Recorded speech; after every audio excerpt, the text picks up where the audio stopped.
The world of magic doesn't end with the turning of a page. Love rises and falls anew, forbidden like poison or blazing like a phoenix's flame.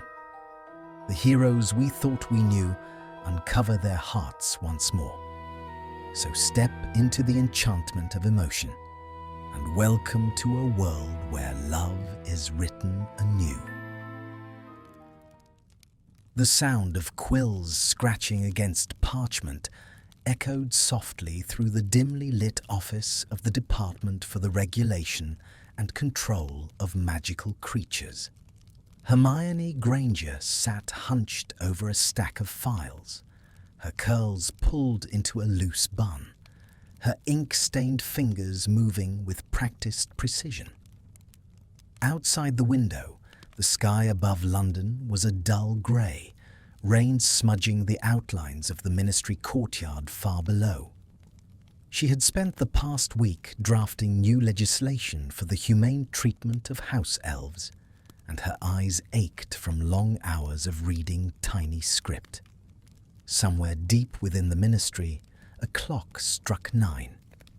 Most of her colleagues had gone home. Hermione, however, rarely did anything halfway. When the quiet became too heavy, she stretched, rolling her shoulders, and reached for a teacup that had long gone cold.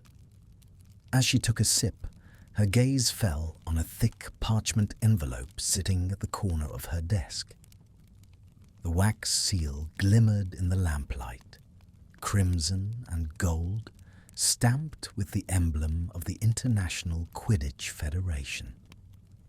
Hermione frowned. She wasn't much of a Quidditch enthusiast, and she couldn't think of a reason they'd be writing to her.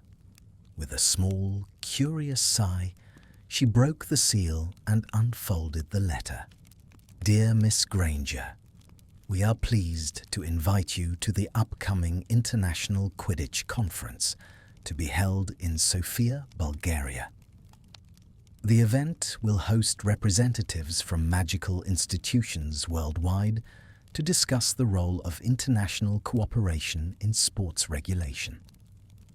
As a ministry official whose work has recently contributed to several international accords, your participation would be most welcome. Sincerely, Elena Vasilev, International Quidditch Federation. At the bottom, in smaller, less formal handwriting, a note had been added. P.S. I am looking forward to seeing you again, Hermione. It has been too long. Viktor Krum. For a long moment, Hermione simply stared at the page. Her heart gave a small, unexpected flutter. It had been years since she'd last seen Viktor, since that summer at Bill and Fleur's wedding, when he'd been all quiet warmth and shy smiles. After that, life had swept her away. The rebuilding of the wizarding world, her position at the ministry, the expectations that seemed to grow heavier with every passing year. And now, out of nowhere, this. She leaned back in her chair, the letter trembling slightly between her fingers. A soft smile tugged at her lips despite herself. Viktor Krum. She remembered the way his accent wrapped around her name, the way his gaze, serious, thoughtful, made her forget the noise around them. But that had been another time. She wasn't a schoolgirl anymore, and he wasn't just a boy from Durmstrang with a broomstick and a quiet crush. Still, the invitation felt strangely personal, and something in her, something she hadn't listened to in years, stirred with curiosity. 2 weeks later, Hermione found herself standing in the bustling atrium of the Bulgarian Ministry of Magic, her travel cloak draped over one arm and her satchel clutched close. The marble floors gleamed, reflecting light from chandeliers shaped like clusters of floating snowflakes. Wizards and witches moved purposefully through the hall, speaking in quick bursts of Bulgarian that she half understood. It was colder here than London, crisp air that smelled faintly of pine. Through the tall windows, she could see the outlines of snow-capped mountains in the distance. "Hermione Granger!" She turned sharply at the familiar voice. Viktor was striding toward her, tall and broad-shouldered, his dark hair shorter now, a faint shadow of stubble on his jaw. His expression, so serious in memory, broke into a rare smile as he reached her. "Viktor," she breathed, surprised by the warmth that surged through her chest. He inclined his head slightly, that same old, endearing awkwardness flickering behind his confidence. "You came. I was not sure you would." "I almost didn't," Hermione admitted, smiling despite herself. "It's been a long time." "Too long," he said softly. For a brief moment, neither of them moved. Around them, the noise of the conference faded into a hum. Hermione suddenly became aware of the faint scent of snow and broom polish that clung to him, familiar in a way she hadn't expected. "I hope your journey was not unpleasant," Viktor asked, breaking the silence. "Not at all," she replied. "It's beautiful here. I'd forgotten how different the air smells." "Is mountain air," he said, smiling faintly. "Makes everything feel cleaner." Hermione nodded, unsure what to say next. Thankfully, Viktor filled the gap. "Come, the others are waiting. You must meet the Federation leaders. They are most curious to meet the famous Miss Granger." "Famous?" she said, laughing lightly as they began to walk side by side. "Hardly. That title belongs to the boy who lived, not me." Viktor glanced at her, his dark eyes thoughtful. "Maybe. But fame is not only for those in stories. Sometimes it is for those who change things quietly." The words made her flush, though she tried to hide it by adjusting her satchel. As they stepped into the grand hall where the conference was being held, Hermione felt the old thrill of discovery that had once driven her every choice. Wizards from every corner of the world filled the room, robes in colors she had never seen, accents blending into a lively murmur. And through it all, Viktor stayed close, introducing her with quiet pride. Yet even as she smiled and spoke to delegates, she could feel his gaze on her, steady, unreadable, but somehow reassuring. When the evening ended, Hermione found herself walking alone along a narrow stone path that led from the ministry's courtyard toward her hotel. Snowflakes drifted lazily through the air, catching in her hair. She paused to look back at the glowing windows of the ministry. Somewhere inside, Viktor was still speaking with other players and officials. She hadn't planned for this trip to mean anything beyond work. But as the snow fell softly around her, Hermione realized she was already thinking about what tomorrow might bring. And for the first time in a long while, she felt something new, something that wasn't obligation or duty, but quiet anticipation. A beginning. The morning sunlight spilled through the tall glass windows of the Sophia Wizarding Hotel, catching motes of dust that glittered like tiny charms in the air. Hermione awoke to the distant sound of church bells and the low hum of voices from the street below. For a moment, she had forgotten where she was. The bed was softer than the one she had at home, and the crisp mountain air that drifted through the open window smelled faintly of wood smoke and pine. When she sat up, she caught sight of the envelope on the nightstand, embossed with the Federation seal, listing the day's schedule. There would be a keynote speech a series of panels on Quidditch regulation and sponsorship ethics, and a formal dinner hosted by the Bulgarian ministry that evening. Hermione smiled wryly. She had never been much for social events, but she'd long ago learned that diplomacy often began over dinner rather than in offices. She dressed quickly, fastening her ministry badge to her cloak, and stepped into the bustling corridor. The hotel was filled with witches and wizards from all over the world, the air alive with accents and languages she could only half place. A group of Spanish representatives swept past her, their robes embroidered with golden snitches, and a tall witch from Uganda tipped her hat in greeting. Hermione found Viktor waiting for her in the entrance hall. He looked surprisingly at ease among the dignitaries, though his posture carried the restrained formality of someone used to being watched. He wore dark robes trimmed in crimson, the colours of Bulgaria's team, and when he turned to greet her, his expression softened immediately. "Good morning," he said, his deep voice rough from the early hour. "Did you sleep well?" "Well enough," Hermione replied, smiling, "though I think the bells woke me before I was ready." "Ah, yes," he said with a faint grin. "Old monastery bells. They ring every morning. I like them. Remind me that day always starts fresh, no matter what happened before." Hermione tilted her head. "That's rather poetic, Viktor." He shrugged as though embarrassed. "Perhaps, but true, I think." They walked together through the grand foyer and into the ministry building across the square, where the conference had already begun. The halls were lined with banners bearing the symbols of Quidditch teams from around the world.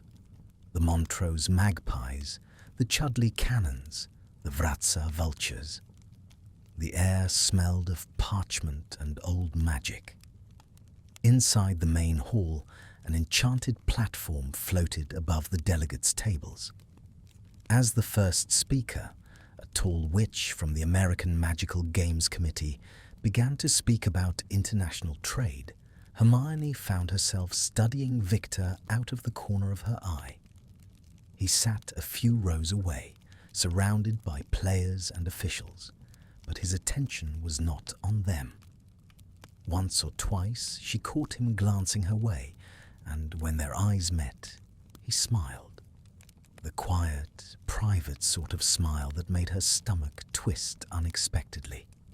It wasn't until later, during the lunch recess, that they managed to speak again. The conference hall opened onto a terrace overlooking the snow-dusted city, and Hermione found Viktor there, standing by the balustrade, his breath misting in the cold air. "Beautiful, isn't it?" she said, joining him. He nodded. "It is home. Always has been." She rested her hands on the stone railing, looking out at the red roofs and spires below. "It's peaceful," she murmured. "After everything that's happened, I can see why you chose to come back here." For a long moment they stood side by side in silence, the wind tugging gently at their cloaks. Finally, Viktor spoke. "I heard about your Vork, Hermione. The law for the house elves, the regulation of magical creatures. You are still changing the world." She laughed softly. "Trying to, perhaps. Some days it feels like I'm drowning in paperwork, but someone has to do it." "You always wanted to make things better," he said simply. "That has not changed." Hermione looked up at him, her expression thoughtful. "And you? You could have done anything after the war. You were famous enough to retire if you'd wanted, but you're still flying." His mouth quirked into a faint smile. "Flying is who I am, but fame is heavy. People think it gives freedom, But it does the opposite. Sometimes I wish I could be invisible again." There was something raw in his tone, something honest that she hadn't expected. "It must be difficult," she said gently. He turned his gaze toward the mountains.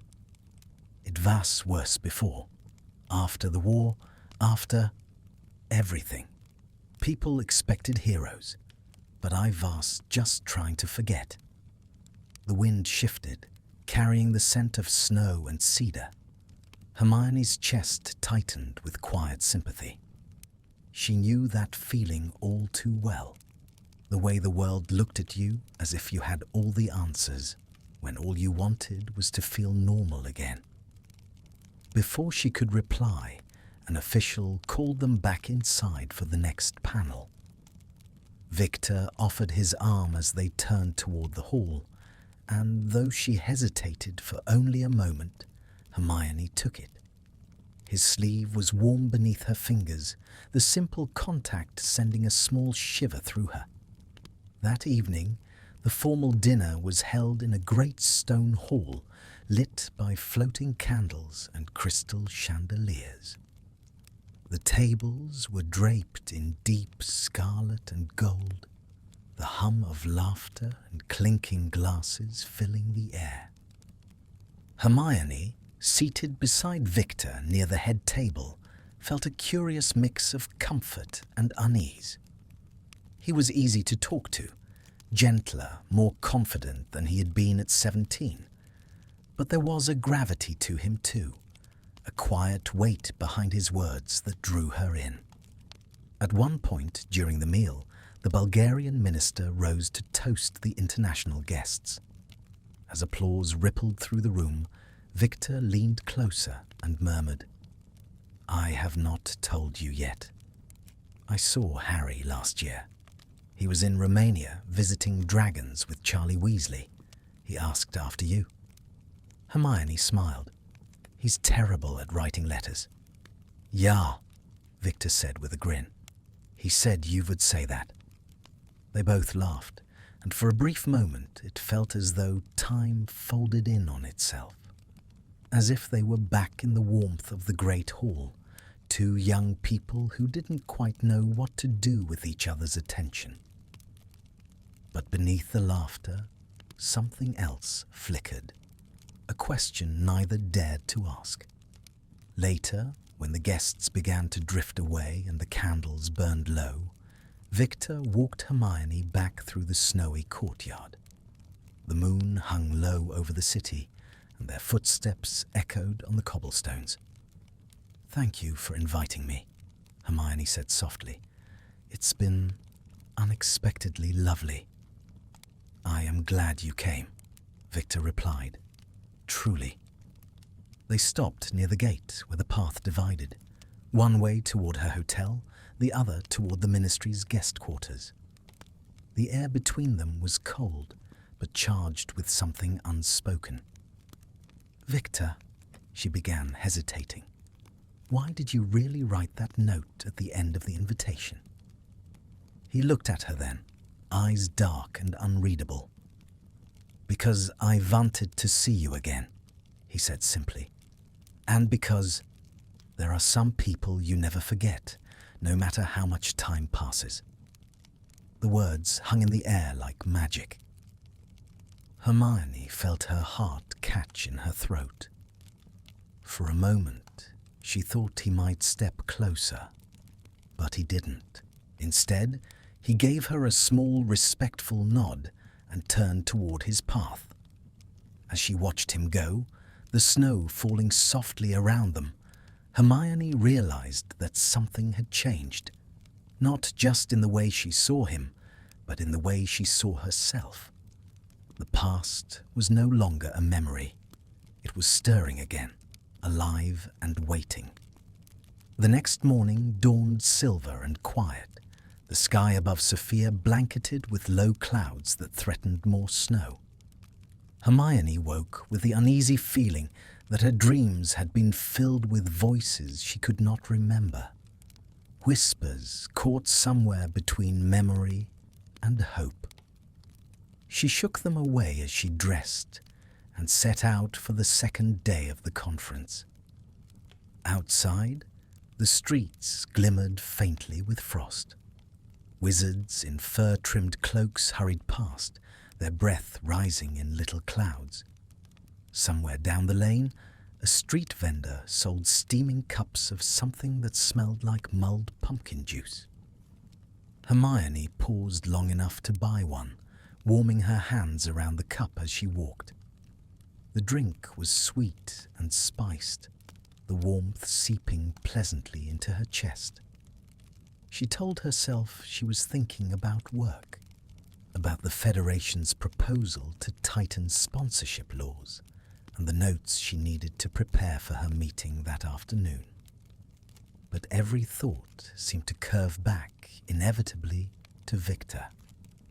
To the way he had looked at her last night, eyes dark as storm clouds and filled with a sincerity she wasn't sure how to answer. When she entered the ministry building, she found him already waiting near the staircase, a roll of parchment tucked under one arm. He looked like he hadn't slept much either, though his expression brightened as soon as he saw her. "Good morning," he said.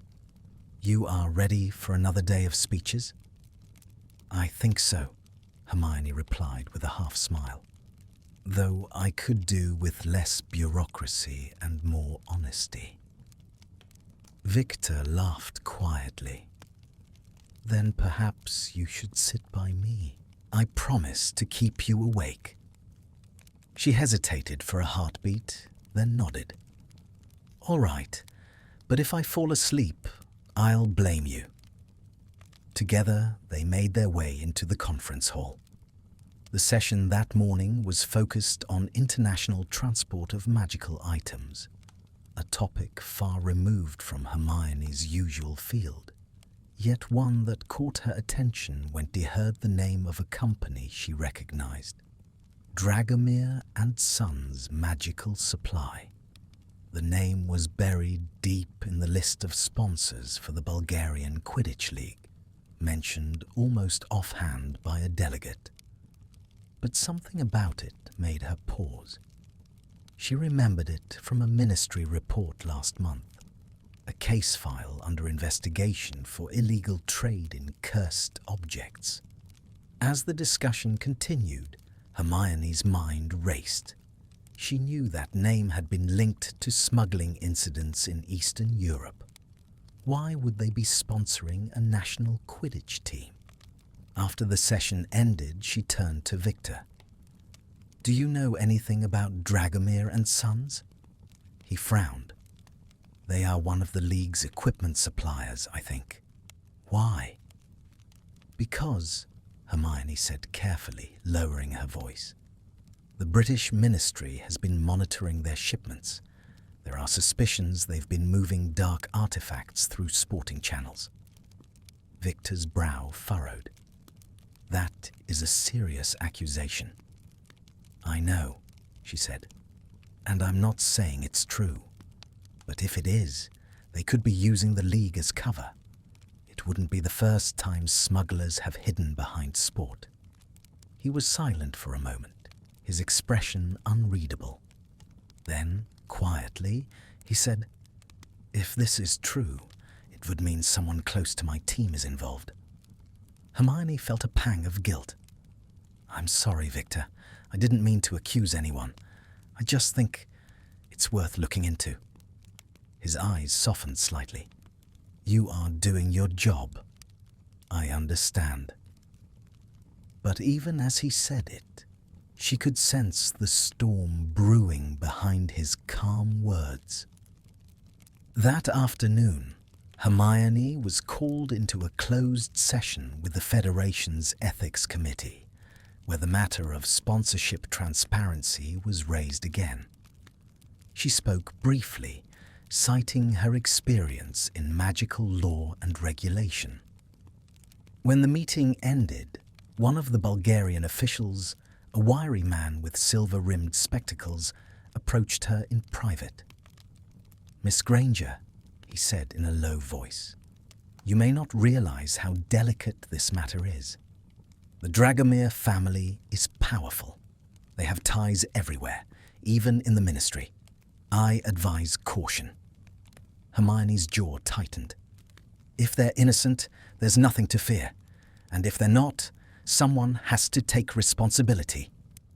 The man gave a thin smile. You sound just like your reputation. And with that, he disappeared into the crowd. That evening, Viktor appeared at her hotel unannounced. He wore his traveling cloak, dusted with snow, and his expression was grave. "I wanted to speak with you," he said when she opened the door. Hermione stepped aside, motioning for him to come in. "Of course. What's happened?" He closed the door behind him and hesitated. "I asked around. You were right. Dragomir and Sons is one of the team's major sponsors. But there is more. Last month, one of our players was accused of bringing cursed jewelry from a match in Romania.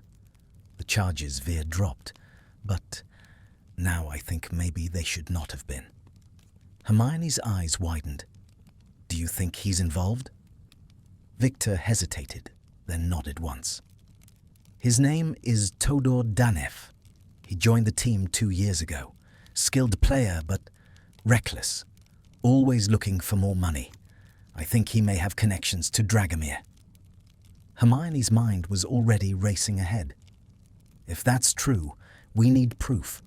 The British ministry can't act on suspicion alone, and neither can yours." Viktor exhaled slowly. "Then we find proof." The determination in his voice sent a strange thrill through her. It was the same tone he had used years ago during the Triwizard tournament. The voice of someone who would face danger without hesitation. "Viktor," she said softly, "you don't have to involve yourself in this. If it's dangerous." He met her gaze firmly. "If someone is using my name, my team, to spread dark magic, then yes, I do." Over the next 2 days, the tone of the conference changed for both of them. By day, they sat through panels and debates.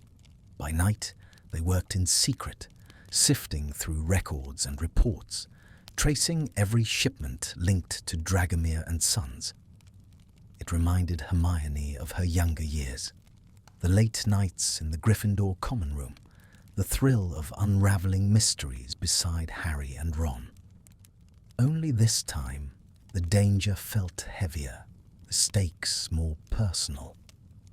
On the 3rd night, Viktor brought her a file he had managed to acquire through a friend in the Bulgarian ministry. The parchment was worn and marked with official seals, but what it revealed made Hermione's blood run cold. The League's supply routes had been manipulated. Certain shipments marked as broom maintenance kits had been sent through restricted ports known for black market trade, and one of the authorizing signatures belonged to Todor Danev. Hermione looked up from the page. "This is it. This is the link we needed." Viktor's expression darkened.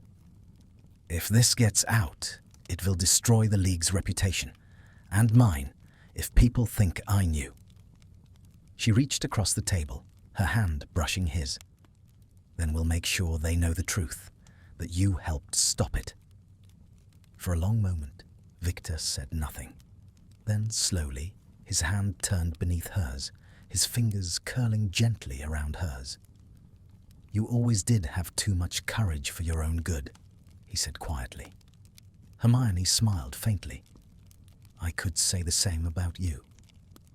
Outside, snow began to fall again, soft and silent against the window. In the flickering candlelight, their hands remained intertwined. Two people caught between duty and something far more dangerous than politics. The world beyond that room might still have been filled with corruption and secrets, but for a fleeting moment, it felt as though the years between them had disappeared entirely. And yet, Beneath the warmth, both of them sensed it. This was only the beginning of the storm. The storm broke 2 nights later. The snow came in fierce gusts, sweeping across the city like white fire, smothering the streets in silence. From the window of her hotel room, Hermione watched the lights of Sophia blur into a haze of golden shadow. A single candle flickered beside her, its flame wavering each time the wind pressed against the glass. She had been reading over the confiscated records for hours, trying to find something they'd missed. A pattern, a name, a trace of magic that might explain how the smuggling network worked. The ink on the parchment shimmered faintly under her spell of detection, revealing faint traces of enchantment that were clearly not ordinary shipping charms. Hermione frowned. "They've been tampering with the records," she muttered. "Altering the transport seals. Someone inside the Federation must have access to the registry." There was a sharp knock at the door. She rose, wand already in hand. When she opened it, Viktor stood there, wrapped in his travel cloak, his expression grave. His dark hair was damp from the snow, and his breath misted in the cold air that spilled through the doorway. "I think I know where the shipments are going," he said quietly. Hermione stepped aside, motioning him in. "Tell me everything." He crossed the room, shaking snow from his cloak before laying several folded maps on the table. "These are from the League's supply routes. Look here, these towns near the mountains." He pointed to several dots marked along the Bulgarian border. "They are not usual transport points, but the shipments stop there before going north." Hermione leaned closer. "And what's there?" "Old Durmstrang trading posts," Viktor said. "Abandoned after the war, or supposed to be." Her brow furrowed. "That's where they're hiding the artifacts." Viktor nodded. "I think so. And if they are, then Danev will be there too. He was scheduled to make a delivery tomorrow night." Hermione hesitated, knowing what he was about to suggest. "Viktor, you're not thinking—" "I am," he said firmly. "If we want proof, we must see it for ourselves." She sighed, pacing for a moment. "It's dangerous. If they suspect we're onto them, then they will run," Viktor finished, "and we lose any chance to stop them." Hermione looked up at him. His expression was steady, determined. The same quiet bravery she had admired years ago when he had faced dragons and the maze of the Triwizard Tournament. She knew there was no talking him out of it. "All right," she said finally. "But we do this properly. No heroics, no rushing in without a plan. We go together." Viktor's lips curved into a faint, grateful smile. "Together," he agreed. They left at dawn. The journey north took them through narrow roads winding between snow-covered pines, their path lit only by the soft blue glow of Hermione's guiding spell. The mountains loomed higher with each mile, their jagged peaks cutting against the pale winter sky. Viktor navigated the trail with quiet ease. Though he said little, Hermione could sense the tension in him, a weight that went beyond fear. This was his country, his team, his reputation at stake. When they reached the outskirts of a small deserted village, they dismounted from the ministry sleigh and continued on foot. The air was sharp with cold, and every step crunched in the snow. Ahead, half buried beneath drifts, stood a cluster of stone buildings, remnants of what had once been a thriving trading post. Hermione raised her wand. Homenum Revelio. A faint shimmer flickered in the air, forming outlines, movement inside the largest building, no more than 100 yards away. There are at least 3 people in there, she whispered. Viktor nodded. One of them will be Danev. They crept closer, keeping to the shadows. Through a crack in the door, Hermione could see a dimly lit interior filled with crates and old Quidditch equipment. But beneath the ordinary items, a faint glow pulsed, the unmistakable light of cursed objects. Danev was there, tall and thin, his voice sharp as he argued with another wizard. "The deal was supposed to be done last week," Danev hissed. "The English buyers are losing patience." "They will wait," the other man said darkly. "They always do when the prize is worth it." Hermione exchanged a quick glance with Viktor. Proof. Exactly what they needed. But before she could cast the recording spell, her sleeve brushed against a loose board. The creak sounded far too loud in the stillness. "Who's there?" The door burst open. "Run!" Viktor shouted. Spells exploded in the air, red and gold streaks lighting up the snow as curses ricocheted off the stone walls. Hermione ducked behind a crate, heart pounding, and fired back with a stunning spell that knocked one of the smugglers off his feet. Viktor was already moving, disarming Danev with a swift, precise flick of his wand. The fight was short, but fierce.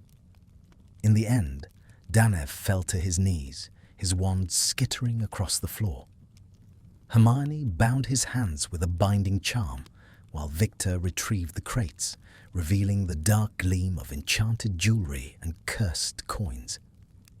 When the last spell faded, silence returned, broken only by the wind sighing through the broken rafters. Hermione straightened, brushing snow from her cloak. "We have everything we need. Once we take this to the Ministry, they'll have no choice but to act." Viktor nodded, his expression weary but resolute. "You were right to suspect them. I should have seen it sooner." "You couldn't have known," she said softly. "They hid their trail well, but now it's over." He looked at her then, eyes dark and full of quiet relief. "You always find the truth, don't you?" Hermione smiled faintly. "It's a habit I can't seem to break." By the time they returned to Sophia, dawn was breaking again. The horizon blazed with pale gold as they crossed the Ministry courtyard, carrying the evidence between them. The officials were waiting. The Federation, the Ministry of Magic, even a few auras from England who had been summoned by Owl. The accusations flew swiftly, and before the morning was done, the Dragomir family's operations had been seized and their assets frozen. Danev was arrested on the spot, his protests drowned by the murmurs of the assembled crowd. When the hall finally emptied, Viktor and Hermione stood side by side in the sudden quiet. "You realize," Viktor said softly, "you just made enemies in 3 countries." Hermione gave a tired laugh. "Wouldn't be the first time." He smiled, the first real smile she had seen from him since this began. "Still brave, still brilliant." "And you," she said, meeting his gaze, "still willing to throw yourself into danger for the right cause." For a moment, the noise and tension of the day faded away. They were simply 2 people who had fought a battle together, not for glory, not for duty, but for what was right. As they stepped outside, the first rays of sunlight caught the snow, turning it to gold. Viktor turned toward her, his breath misting in the cold air. "Thank you, Hermione," he said quietly, "for coming, for trusting me."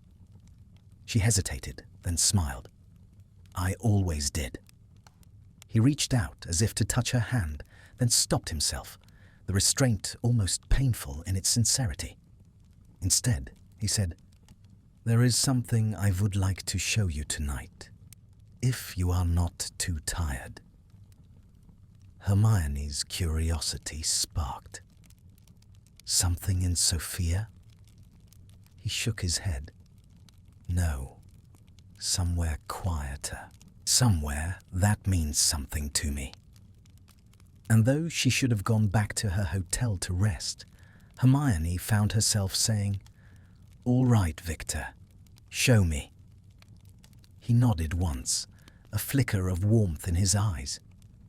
As they walked down the frost-lit steps of the ministry, Hermione couldn't shake the feeling that their victory over Dragomir was not the true end of this story, only a turning point. The real reckoning, she sensed, was still to come. The wind had softened by evening, leaving the city cloaked in a hushed calm. The snow no longer fell in furious swirls, but drifted lazily from the clouds like white ash. Lanterns glowed along the narrow streets, their light catching the flakes and scattering them like sparks. Hermione followed Viktor through the winding lanes, her boots crunching in the fresh snow, her breath rising in mist. They left behind the bustle of Sophia's center and crossed a small bridge that arched over a frozen stream. Beyond it lay a quieter district, where old stone cottages lined the streets and ivy crept up their walls. Here, the world seemed older, untouched by the noise of the modern wizarding world. Viktor said little as they walked. He carried himself with his usual calm, but Hermione sensed a faint unease in the air between them. Not discomfort exactly, but a quiet anticipation, as though he were leading her somewhere sacred. Finally, they stopped before a low, weathered gate.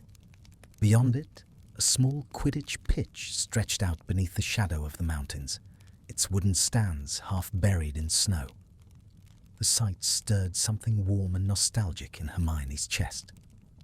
"This," Viktor said softly, "was my first home." Hermione looked up at him in surprise. "You mean—" He nodded. "Before Durmstrang, before fame, my father played here for a local team. I learned to fly on that pitch when I was 5 years old." She smiled faintly. "I never imagined you as a 5-year-old. He laughed, a low, genuine sound that made her heart lift. "I was small but stubborn. My father said I held on to the broom like it was my life." They passed through the gate, the hinges creaking softly. The air inside the pitch felt still, almost enchanted. Rows of empty seats surrounded the field, their wood darkened by years of sun and snow. At the far end, a set of tall goalposts gleamed faintly in the moonlight. "It's beautiful," Hermione murmured. "It was not always so," Viktor said, brushing snow from one of the benches. "The war reached here too. There were fights, even this far from London. Dark wizards came looking for recruits. My family refused them. My father—" He stopped, his voice tightening. "He was taken. I never saw him again." Hermione's breath caught. "Oh, Viktor, I didn't know." He shook his head. "Few do. I spoke of it to no one. People vanted to see Viktor Krum, the Quidditch star, not the boy who lost his family to shadows." She stood beside him in silence, unsure what to say. He had always seemed so composed, so unshakable. To see this quiet vulnerability in him now, it changed everything. Viktor looked out across the field, his breath forming clouds in the cold air. "After the war, I came back, rebuilt the stands, cleaned the pitch. It was my way of remembering him, and of starting again." Hermione followed his gaze. "And you still play here?" "Sometimes," he said. "When I need to think. The noise of the world disappears up here in the mountains." He turned to her then, his dark eyes soft in the silver light. "You needed peace, too, I think. You have been running since the war ended, da?" She gave a faint, rueful smile. Perhaps I have.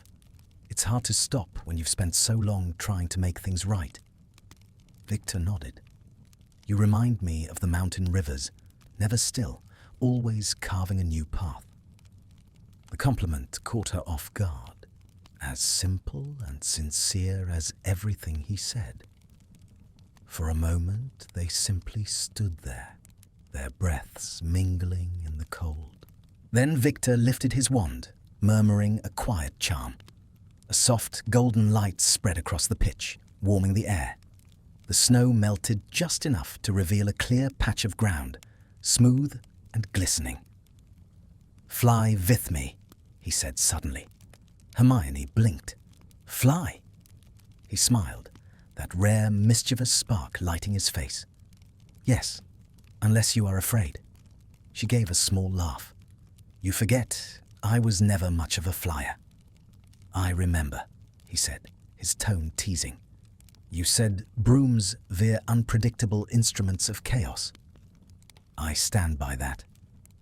Then perhaps you will let me prove otherwise. Before she could protest, Viktor retrieved 2 brooms from a small shed by the stands, old but well kept. He handed one to her, his gloved fingers brushing hers. Do not think, just feel the air. Hermione hesitated, then mounted the broom. The moment she kicked off, the ground dropped away in a rush of cold air.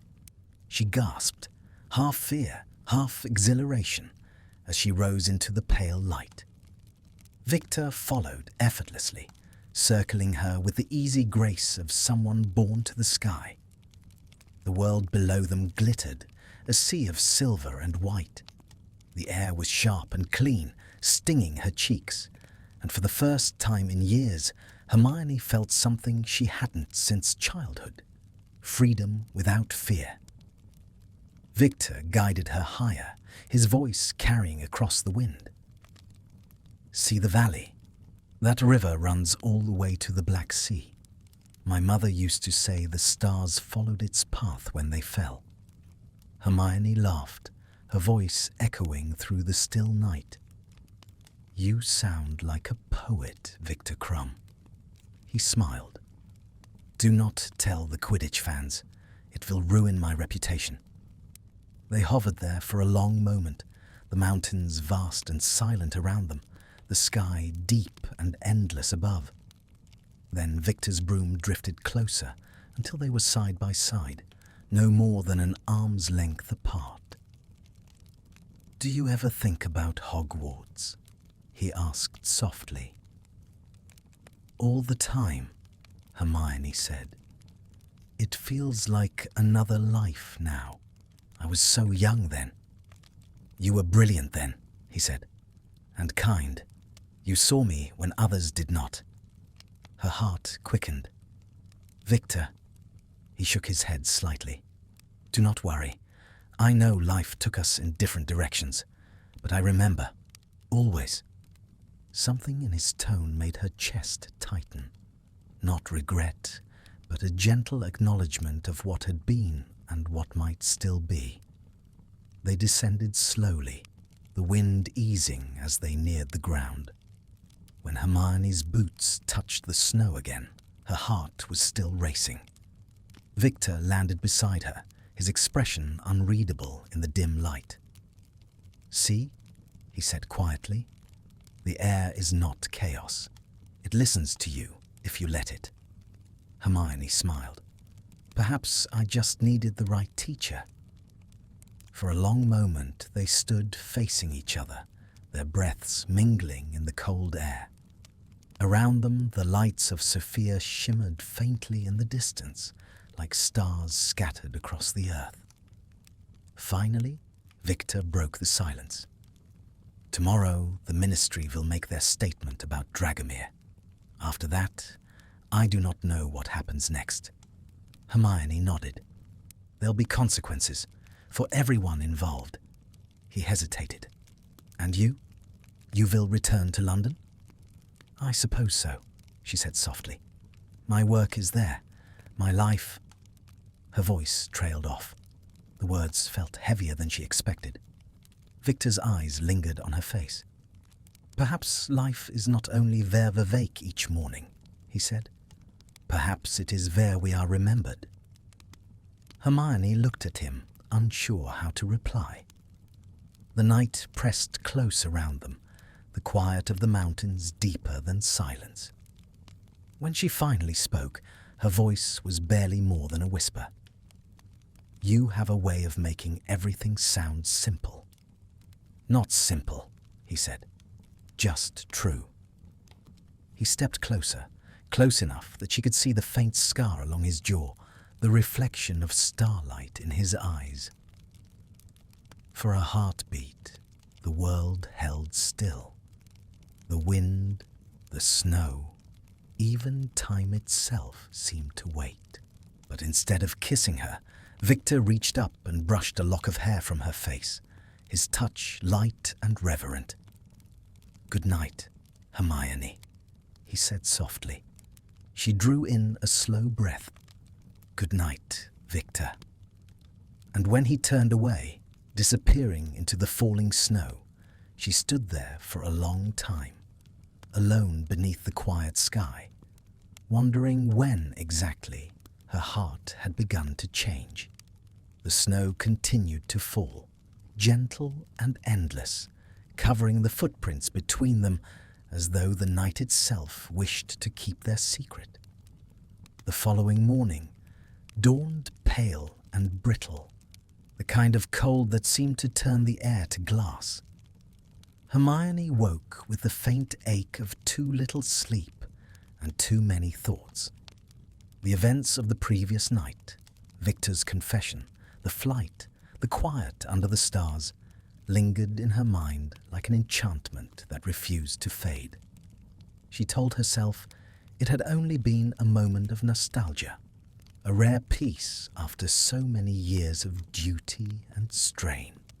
Yet even as she dressed, she could still feel the wind against her face, the sound of his voice carried by the night air. She arrived early at the Bulgarian ministry, where the final session of the Quidditch conference was about to begin. The grand hall was abuzz with chatter. Reporters from the Daily Prophet and the International Quidditch Quarterly lined the edges, their quick quotes quills twitching eagerly. Today, the ministry would formally announce the arrest of Todor Danev and expose the corruption within Dragomir and Sons. It would also, inevitably, place Viktor in the center of attention once again. This time, not for Quidditch, but for integrity and courage.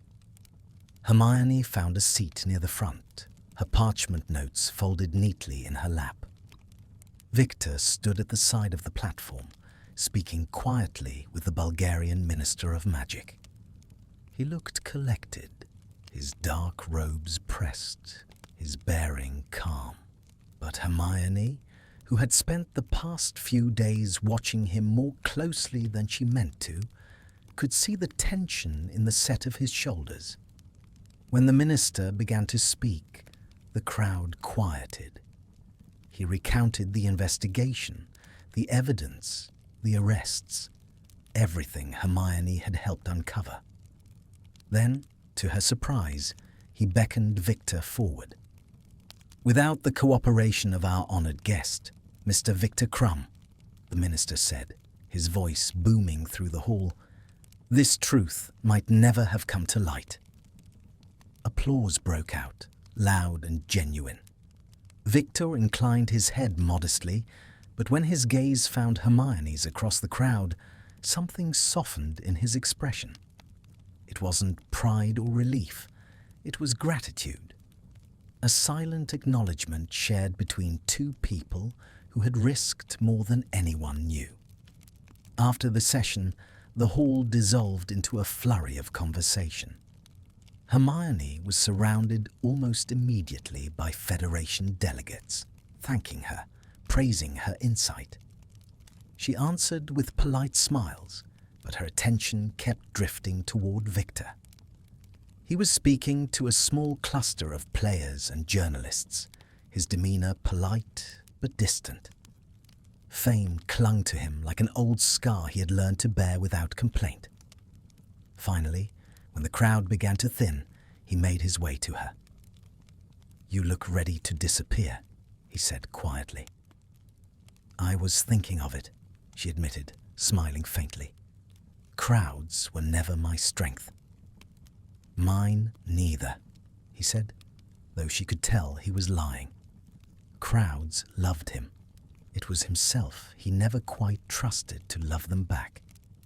They stepped out into the courtyard together, where snow melted slowly under the morning sun.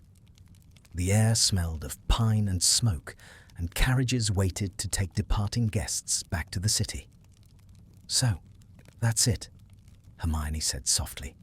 "The conference is over. Justice served. Papers filed. And tomorrow you go back to London," Viktor said. It wasn't a question. She nodded. "Yes, the ministry expects a full report. And I suppose I'll return to my usual mountain of parchment." He looked at her for a long moment, his gaze unreadable. "You make it sound dreary." "It isn't," she said, though her tone lacked conviction. "It's important work. Necessary." "Perhaps," Viktor murmured. "But sometimes necessary is not the same as living." Hermione wanted to protest, but the words caught in her throat. She had built her life around purpose, around duty. Yet now, with him standing before her, the idea of returning to a quiet office in London suddenly felt small. Victor's eyes lingered on her face. "Come with me tonight," he said, "before you leave." Her brow furrowed. "Where?" He gave a small, secretive smile. "You will see." That evening, as twilight settled over the city, Hermione found herself standing at the edge of a dense pine forest, wrapped in her cloak. The snow was falling again, soft, deliberate flakes that seemed to hush the world around them. Viktor was beside her, carrying a small enchanted lantern that glowed a steady gold. They followed a narrow path that wound deeper into the woods. The silence there was vast and comforting. Every now and then, an owl called from the branches, and the sound of distant water echoed faintly between the trees. After a while, the trees parted, revealing a clearing bathed in silver light. A frozen lake stretched out before them, smooth as glass, reflecting the pale gleam of the rising moon. Hermione stopped, breath catching at the sight. "It's beautiful," she whispered. "My mother brought me here when I was young," Viktor said quietly. "She said the lake remembers those who come with an honest heart. Some say it is enchanted. Others say it is only memory that makes it magic." He stepped onto the ice, his boots barely making a sound. Hermione hesitated only a moment before following. The surface was slick but solid, and the reflection of the stars shimmered beneath her feet. Viktor turned to her. "When I was a boy, I used to skate here. Sometimes I would come even in the storm, when the snow was thick as mist. It was the only place I felt free." Hermione smiled faintly. "You really are full of surprises, Viktor Krum." "Am I?" he asked, his voice low. "You have always known me better than most."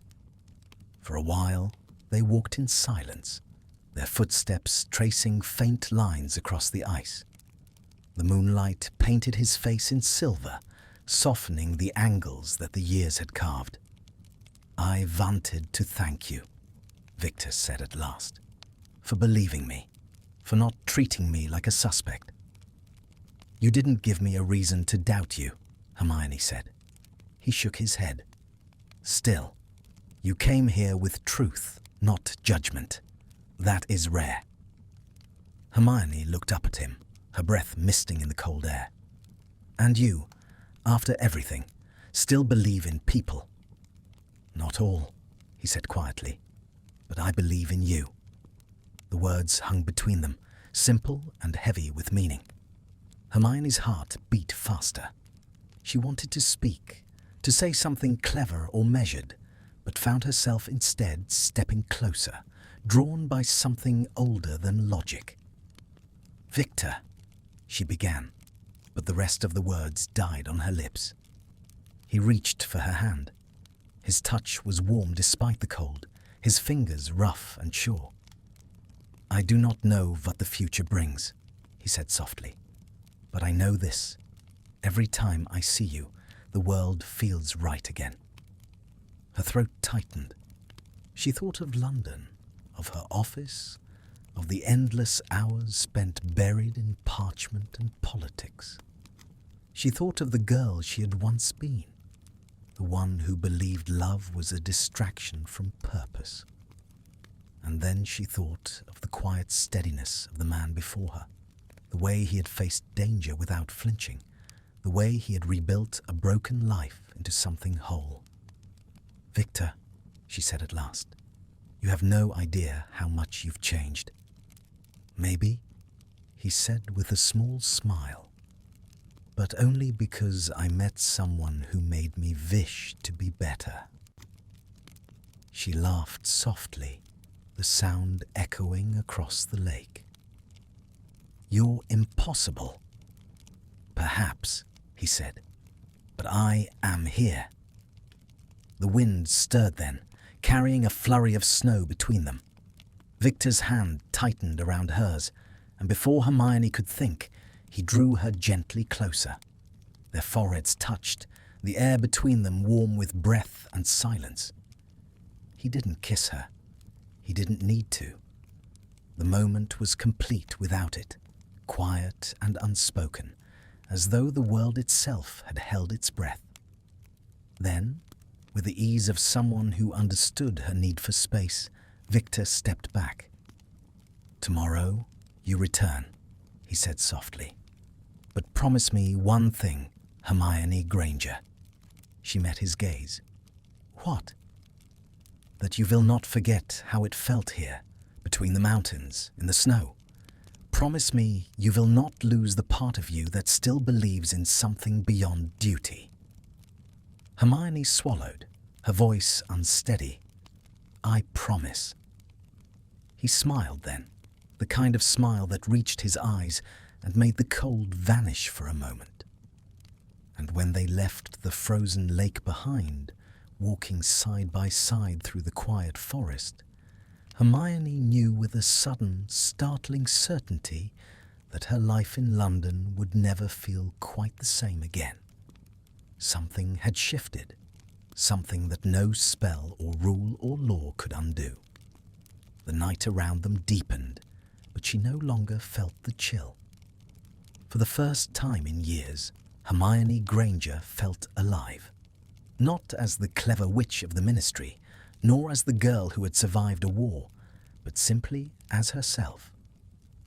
And behind her, the frozen lake shimmered faintly under the moonlight, holding the reflection of two figures walking together toward whatever waited beyond the trees.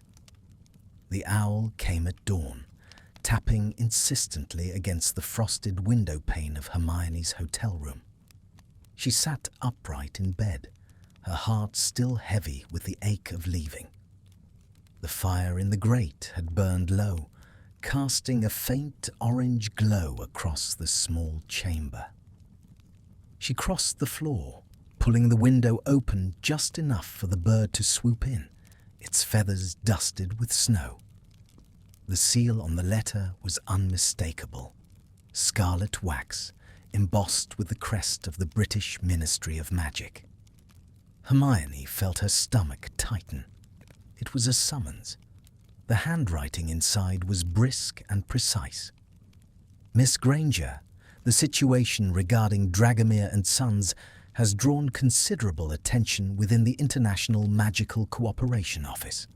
Your immediate return to London is requested. A full debrief will be held upon your arrival. Percival Thickness, Undersecretary for International Affairs. Hermione folded the letter with a sigh. Of course they would demand her presence.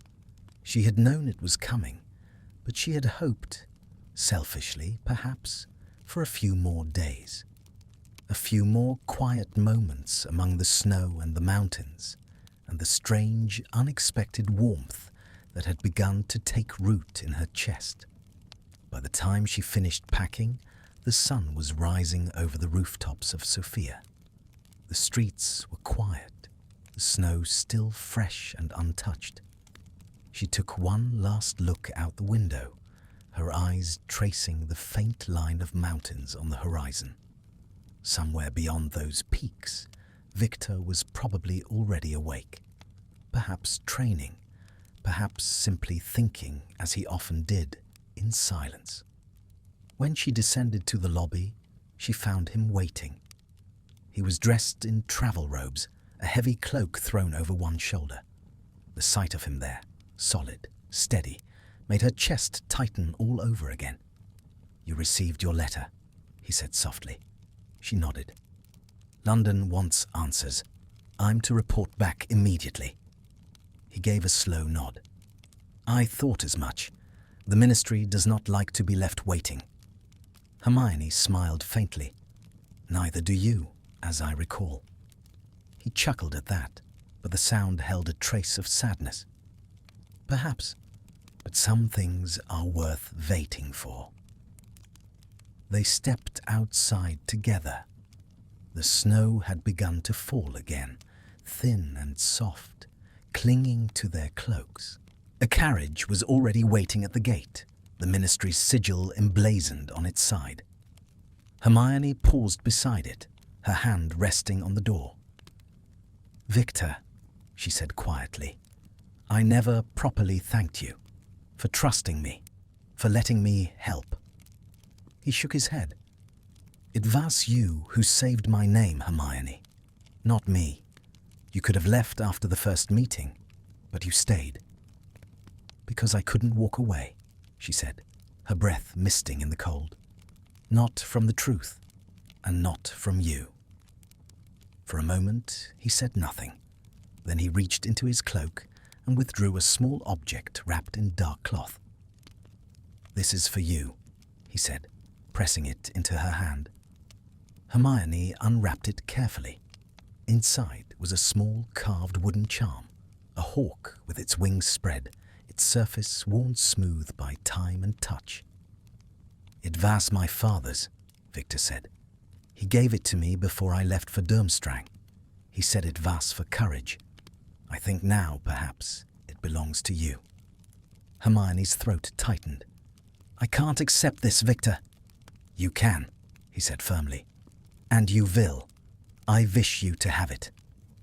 Her fingers closed around the charm, the wood warm from his touch. "Thank you," she whispered. "Write to me," he said after a pause. "Even if only once, promise me that." She met his gaze. "I promise." And with that, she stepped into the carriage.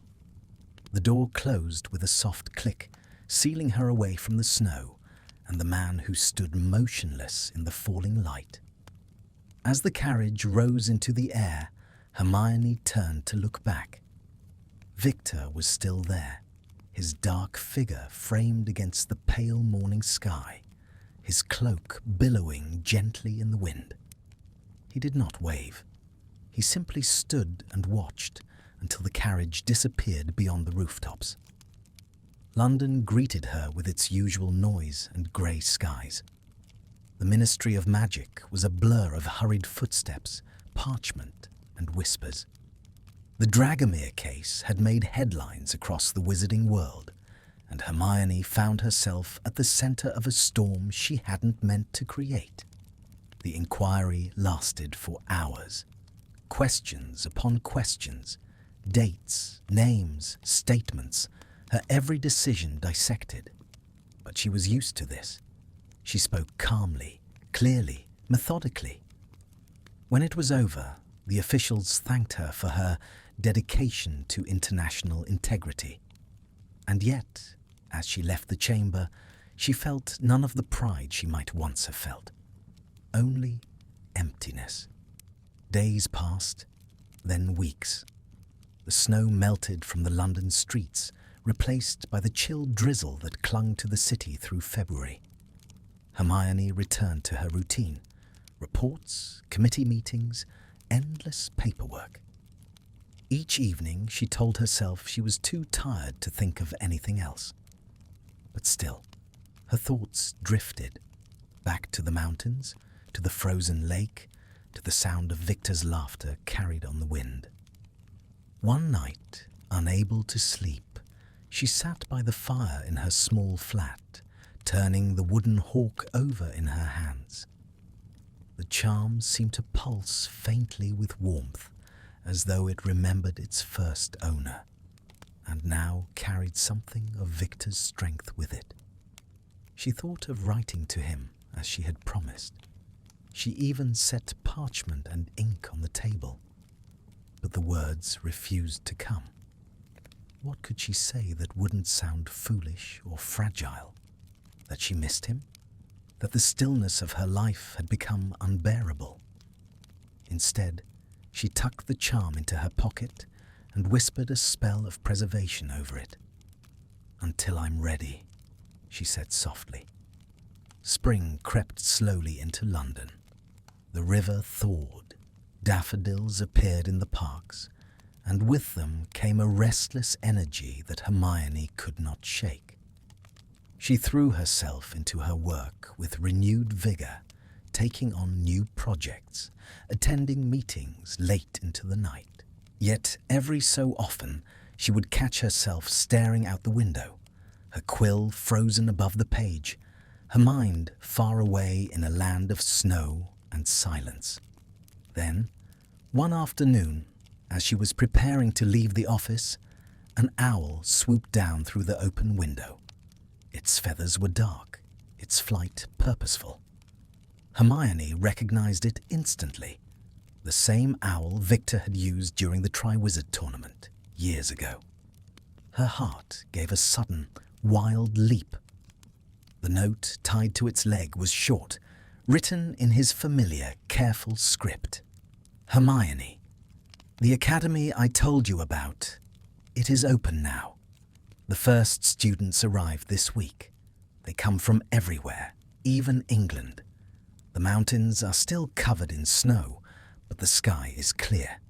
It would be good to see you again. If the city feels too heavy, come. V." Hermione read it twice, then a third time. Her hands trembled slightly as she folded the parchment. Outside her window, the sky was a dull silver, the kind that promised more rain. But she no longer felt tired.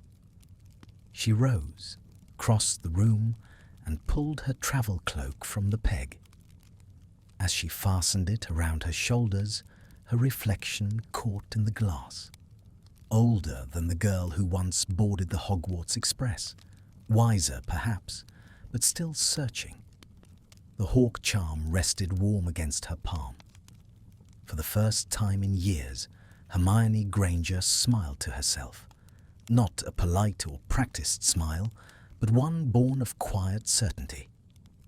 "Maybe just for a few days," she murmured, "to see the mountains again." And with a soft crack, she disapparated, leaving behind the familiar hum of the ministry and stepping into the wild, clean air of Bulgaria once more. The mountains stood waiting, their peaks glinting in the pale afternoon light. And far below, in a snow-dusted valley, smoke curled from the chimneys of a newly built academy, where Viktor Krum, unaware of her arrival, stood watching the horizon with a look of quiet hope. The familiar pull of apparition released her at the edge of a wide, snow-swept valley. The air here was sharper, clearer than in London, and filled with a faint scent of pine and frost. Hermione took a deep breath and looked around. Before her, nestled between two slopes of the Rila Mountains, stood a cluster of newly built stone buildings, strong, square, and modest. Banners bearing the crimson and gold crest of the Bulgarian National Quidditch Academy fluttered from the walls. She had not sent word of her coming. Some part of her wanted to see the place quietly, without announcement, without expectation. She pulled her cloak tighter and began to walk down the slope toward the entrance. The snow was thin now, streaked with patches of thawed earth. The air carried the sound of young voices, students laughing, broomsticks cutting through the sky above the training fields. The sight stirred something deep in her chest. This was Viktor's work, his creation, and it was good. As she drew nearer, one of the instructors, a tall witch with hair the color of copper, approached, her expression polite but curious. "Can I help you, miss?" "I'm looking for Viktor Krum," Hermione said. "He should be expecting, well, perhaps not expecting me exactly." Recognition flickered in the woman's eyes. "Ah, you must be Hermione Granger." Hermione blinked, startled. "You know my name?" The witch smiled. "He speaks of you often. Follow me." They crossed the courtyard toward a long building at the far end of the compound. Its doors stood open, letting out the smell of wood polish and broom bristles. Inside, the walls were lined with framed photographs, teams in training, victories frozen mid-air, faces lit with joy. Near the back, a tall figure stood beside the fireplace, studying a map spread across the table. Viktor turned as they entered. For a heartbeat, he only stared, his dark eyes widening in disbelief. Then, as if afraid she might vanish, he crossed the room in 3 long strides. "Hermione," he breathed, and her name sounded like a spell. She smiled, the kind of smile that comes not from surprise, but from recognition. "I hope I'm not intruding." He shook his head slowly, as if he couldn't quite believe she was real. "No, never." For a long moment they simply stood there, the fire crackling softly beside them. Then Viktor gestured toward a chair. "Sit, please. You must be cold. I would have met you in the city if I had known you were coming." "I wanted to see the place as it is," she said, unfastening her cloak.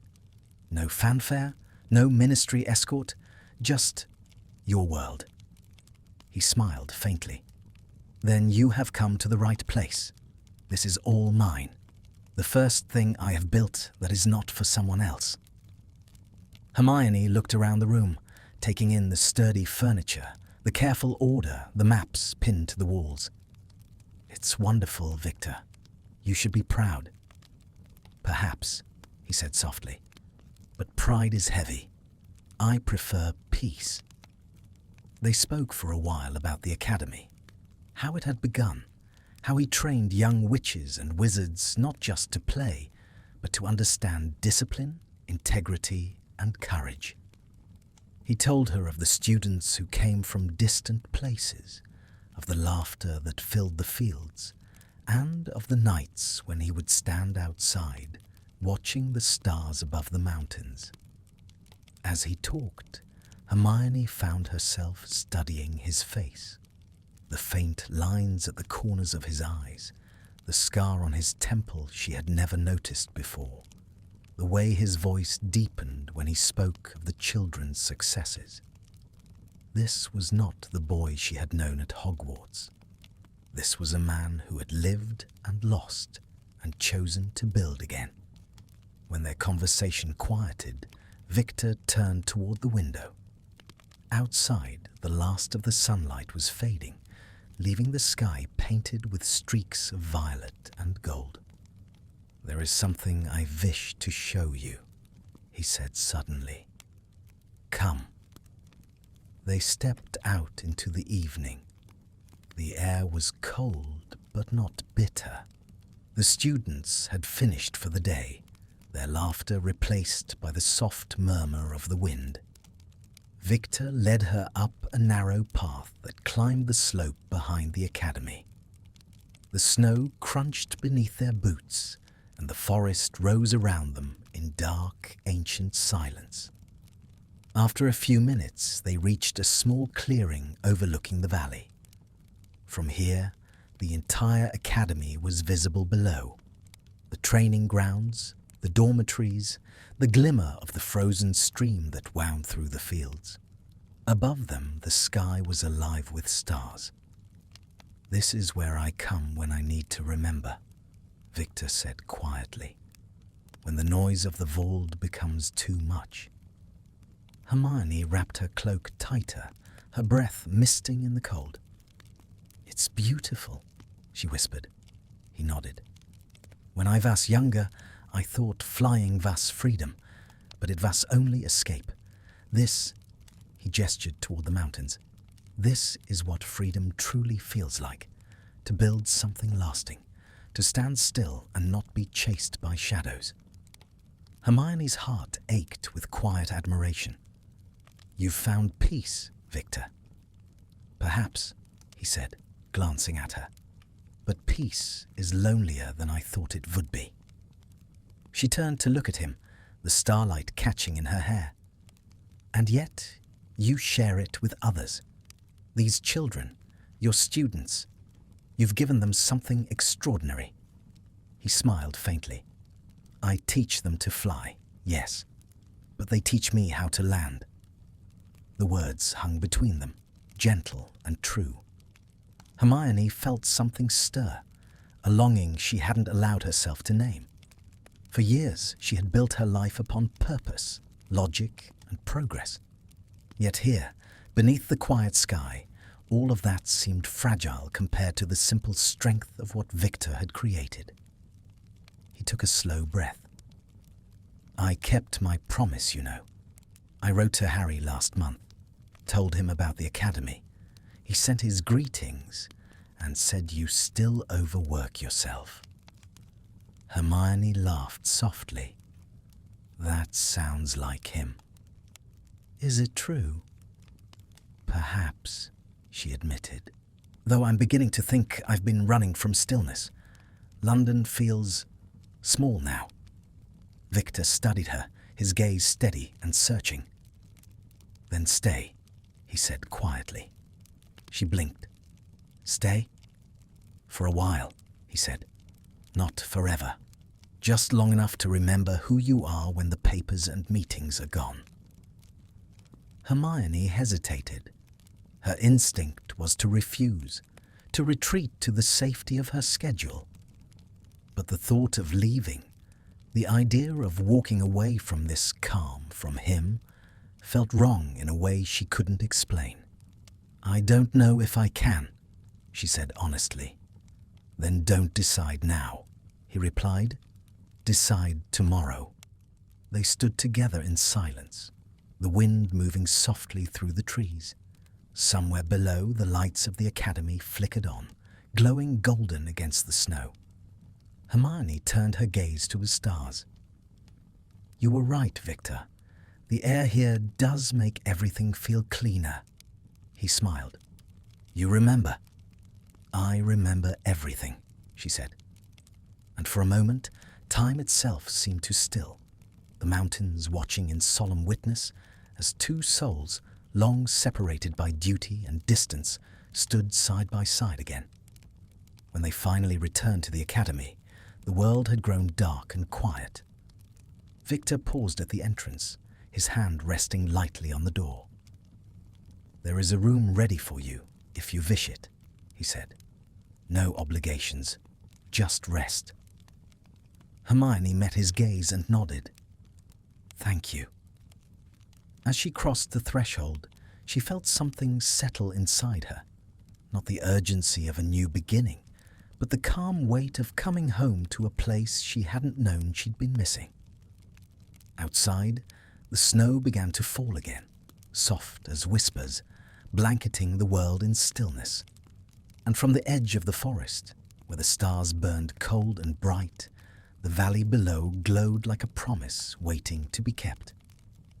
The next morning dawned in a hush of pale gold, the light slipping through the thin curtains of Hermione's small room. The scent of pine and morning frost drifted through the window, along with the faint laughter of students beginning their training outside. For the first time in years, she had slept deeply. No restless dreams, no midnight waking to scribble reminders for tomorrow's tasks. Only peace. She lay still for a moment, listening. The sound of broomsticks cut the air beyond the walls, rhythmic and steady, like a heartbeat against the wind.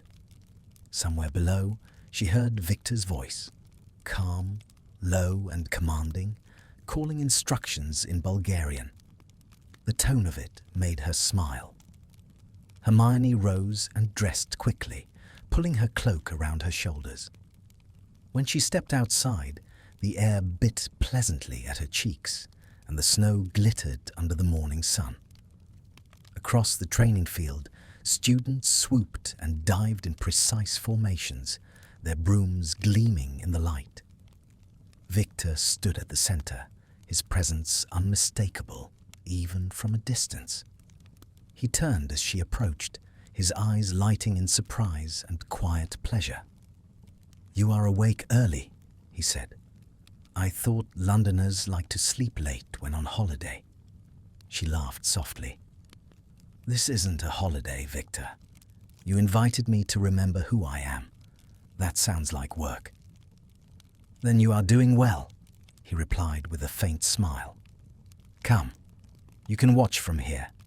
They are learning wind control. Most of them still think strength matters more than balance." Hermione stood beside him as he instructed the students, his voice carrying with effortless authority. There was a gentleness to his teaching, a patience that reminded her of the best professors at Hogwarts. The young witches and wizards listened with eager faces, their trust in him absolute. When he called for a break, he turned to her. "You see now why I stay. These are not just players. They are children who need direction. Some come from nothing, some from too much. All of them need something real to believe in." "I do see," Hermione said softly. "You've built something far greater than a school." He shrugged, though pride flickered briefly in his expression. "Perhaps, but I do not think of it that way. I only think, if my father could see this, maybe he would forgive me for leaving him to fight alone." Hermione reached out, her hand brushing his arm in silent comfort. "He would be proud of you, Viktor. You've made a place where people can grow, not just win." He glanced down at her hand, but didn't pull away. "You have a gift for seeing what others miss," he said quietly. She smiled, feeling her chest tighten in a way that was both painful and sweet. "And you have a gift for making people feel seen." For a moment, neither spoke. The wind tugged at her hair, and the sunlight caught in his eyes. Then one of the students called for his attention, and the spell broke. Viktor excused himself, striding across the field, and Hermione watched him go, a strange ache blooming beneath her ribs. Later that day, Viktor gave her a tour of the academy. They walked through the dormitories, where the walls were covered with team banners and signed photographs of past players. The dining hall smelled of freshly baked bread and stew, and the sound of laughter echoed against the high ceilings. The children greeted Viktor with open smiles, some even cheering as he passed. "They adore you," Hermione said as they stepped back into the corridor. He looked embarrassed. "They adore the idea of me," he said. "The real man is less interesting, I think." "I doubt that very much," she murmured. He gave her a sideways look, one eyebrow raised, and for a brief, mischievous heartbeat, she saw the young man who had once stammered through asking her to the Yule Ball. They ended the tour at a large circular room overlooking the valley. Shelves filled with books lined the walls, some in English, many in Bulgarian, a few in ancient runes. "The library," Viktor said, watching her expression with a hint of amusement. "I thought of you when we built it." Hermione turned slowly, taking in the space with something close to awe. "You built a library?" "Of course. Every place of learning must have one. You taught me that long ago." She traced a hand along one of the spines, smiling. "I think I love it here already." Viktor stepped closer, his voice low. "Then perhaps you should stay longer." She froze, her fingers still on the books. "You're serious?" "Yes." "Viktor, my work." "Veit." He lifted a hand, gentle but firm. "I know what you will say, that the ministry needs you, that the Vold still has problems to fix. And I do not ask you to abandon any of that, only to take a breath, to let yourself belong somewhere without needing to save it first." Hermione looked up at him, her heart pounding. He was too close, close enough that she could see the faint scar at his temple, the light catching the edge of his jaw. "You make it sound so simple," she whispered. "Life is not simple," he said, "but choices can be." For a long moment, the air between them hummed with quiet tension. Then, from outside, the bell rang for supper, and the sound shattered the stillness. Viktor stepped back, his expression unreadable. "You should eat," he said. "The stew is good tonight. Wild herbs from the forest." Hermione nodded, her thoughts tangled. "I'll be there soon." When he was gone, she sank into one of the armchairs by the window, staring out at the snow-dusted valley. The sun was setting behind the mountains, turning the sky to a blaze of orange and rose. The beauty of it hurt. She thought of her small London flat, of the endless noise of the city, of how each day there felt like a race she could never quite finish. And then she thought of the quiet here, of Viktor's voice calling to the children, of the warmth in his eyes when he looked at her. She pressed a hand to her chest, as if to steady the storm building there. That night, unable to sleep, Hermione walked outside. The academy was silent, the windows glowing faintly with candlelight. Above, the stars burned bright and sharp. She followed the path Viktor had shown her the day before, up the hill and into the clearing that overlooked the valley. The wind whispered through the pines.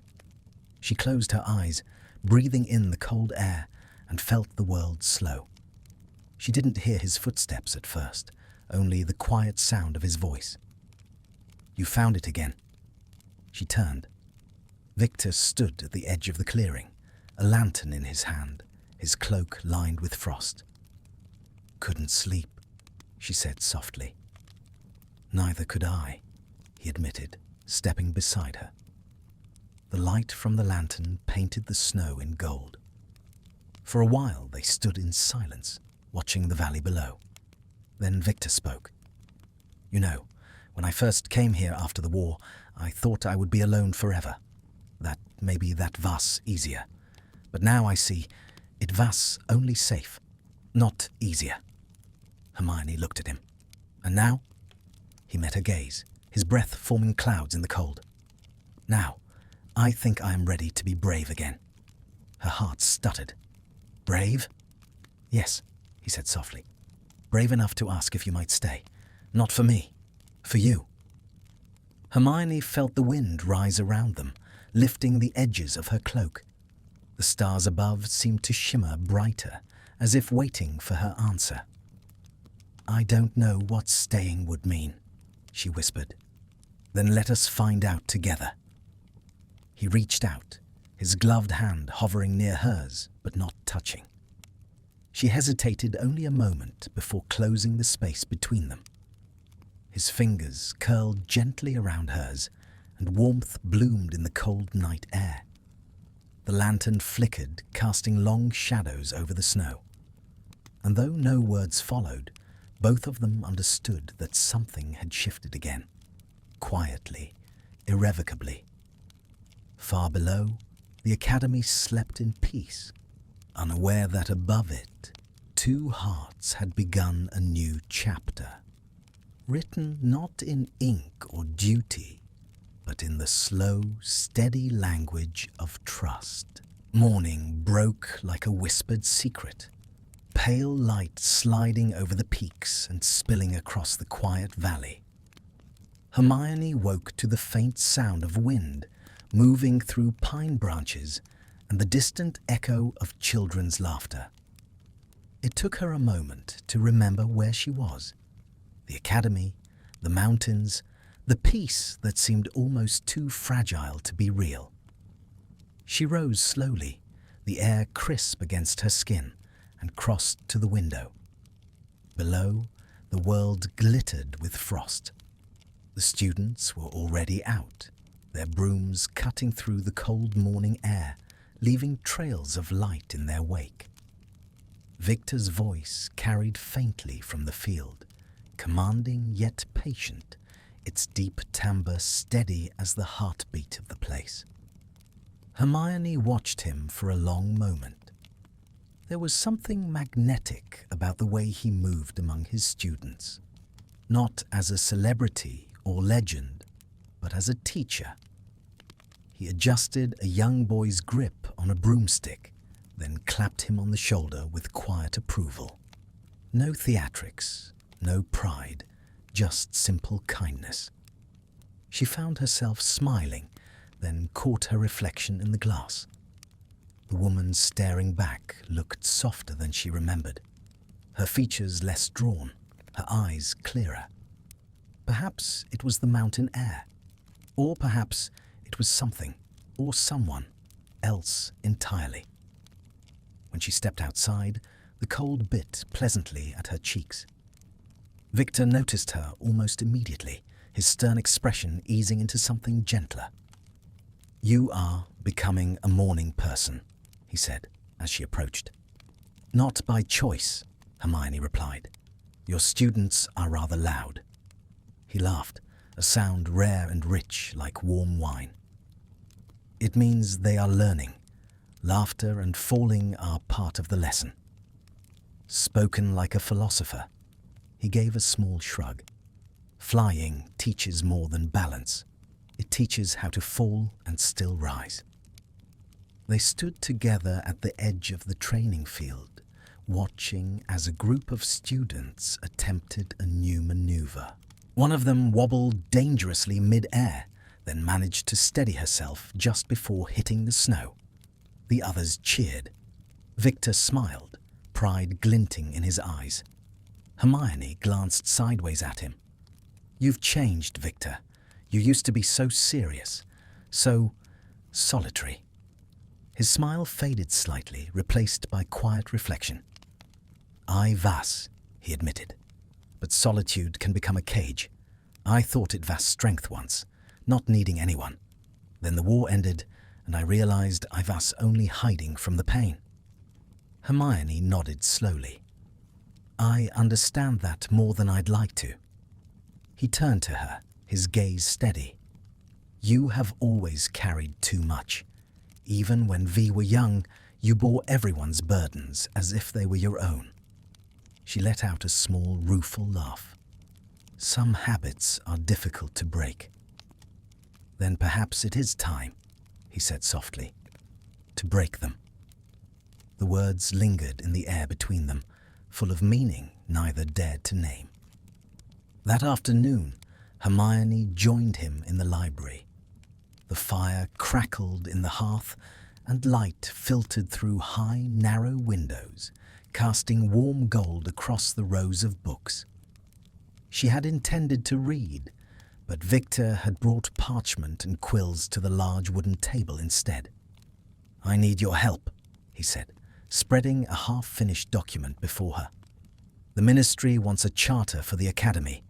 I am not, how do you say, skilled with paperwork." Hermione laughed.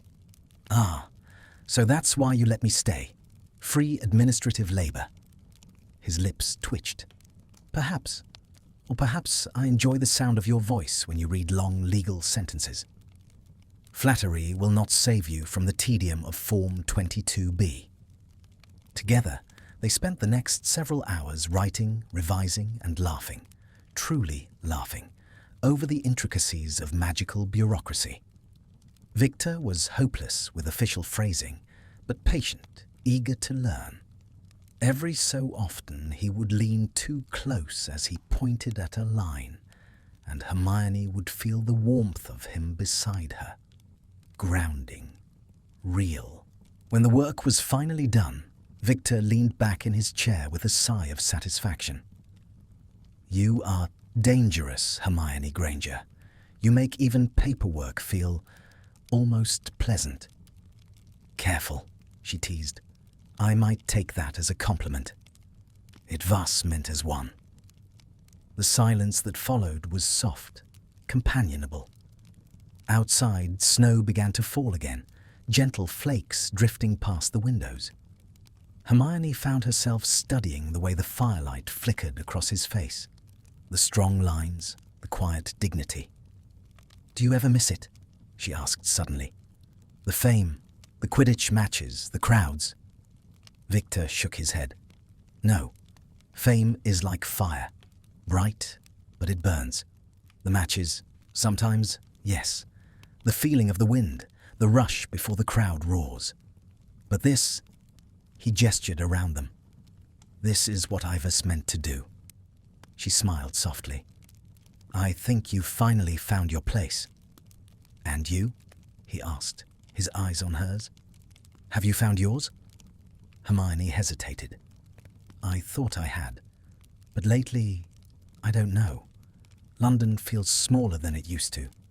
I love my work, but it's as though I've been chasing something I can't name." "Perhaps you are chasing peace," he said. She met his gaze, her heartbeat quickening.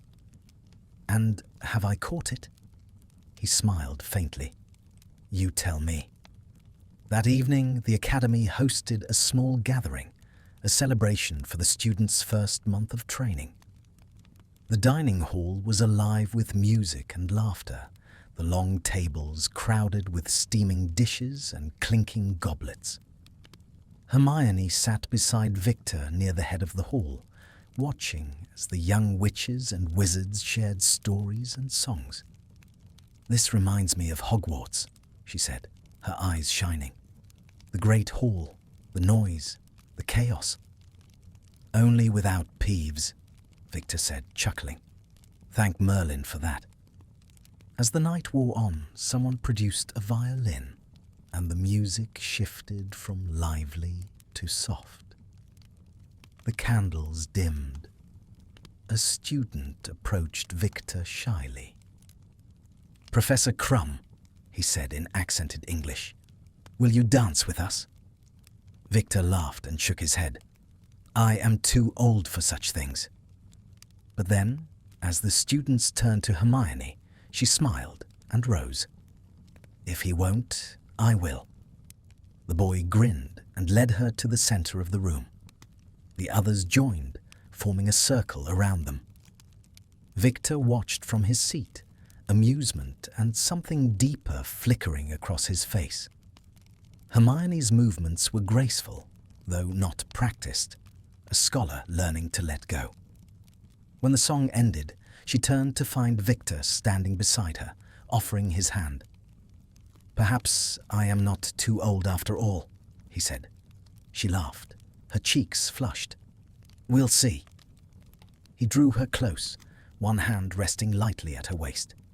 The music began again, slower now, softer. They moved together with quiet ease, the noise of the hall fading into something distant and dreamlike. For a few moments, There was no war, no ministry, no duty. Only this. Hermione looked up at him, the lamplight catching in her eyes. "You're better at this than I expected." "I had good reason to learn," he said, his voice low. "And what reason was that?" He smiled, that rare, almost shy smile that reached his eyes. "I once wanted to dance with a clever girl who preferred libraries to ballrooms." The words hit her like a spell, gentle, unexpected, undeniable. For a moment, she couldn't speak. Then she whispered, "And did she finally say yes?" His hand tightened slightly on hers. "It seems she did." The music ended, but neither of them stepped away immediately. Around them, the students cheered, unaware of the storm that had quietly begun in the space between two old friends rediscovering each other. When at last they parted, Viktor gave a small bow. "Thank you," he said softly. Hermione smiled, her heart racing. "For what?" "For reminding me how it feels to be alive." And though she said nothing in return, her fingers lingered in his just long enough for him to understand that she felt the same. Outside, the snow fell thicker now, wrapping the world in silence as the night deepened.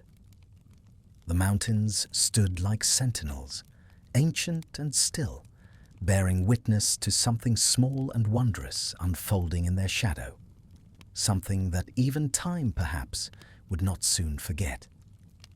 The morning after the celebration dawned quiet and heavy with mist. The air carried the scent of pine and melted snow, and the valley lay beneath a thin veil of fog that dulled every sound. Hermione stirred in her bed, the echoes of laughter and music still lingering in her thoughts. She had danced for the first time in years, truly danced, without care for who watched or what it meant. And in that fleeting moment, something inside her had shifted. She rose, drew her cloak about her shoulders, and crossed to the window. Outside, the world was pale and still. A light frost rimed the windowsills, and the distant sound of brooms cutting through fog reached her faintly. The academy was already awake. When she stepped out into the courtyard, Viktor was there, instructing a small group of students. His breath misted in the cold air as he demonstrated a precise movement, his tone firm but patient. Hermione watched him silently for a moment, admiring the quiet authority with which he led. So different from the boy who once stood awkwardly beneath the enchanted ceiling of the Hogwarts Great Hall, struggling to ask her to dance. He noticed her at once and smiled, the kind of smile that thawed the chill from the morning. "You survived the feast," he said. "Barely," she replied, her lips curling into a grin.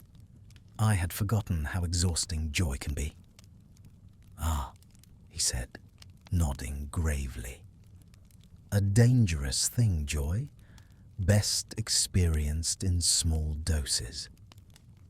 She laughed softly, brushing a strand of hair from her face.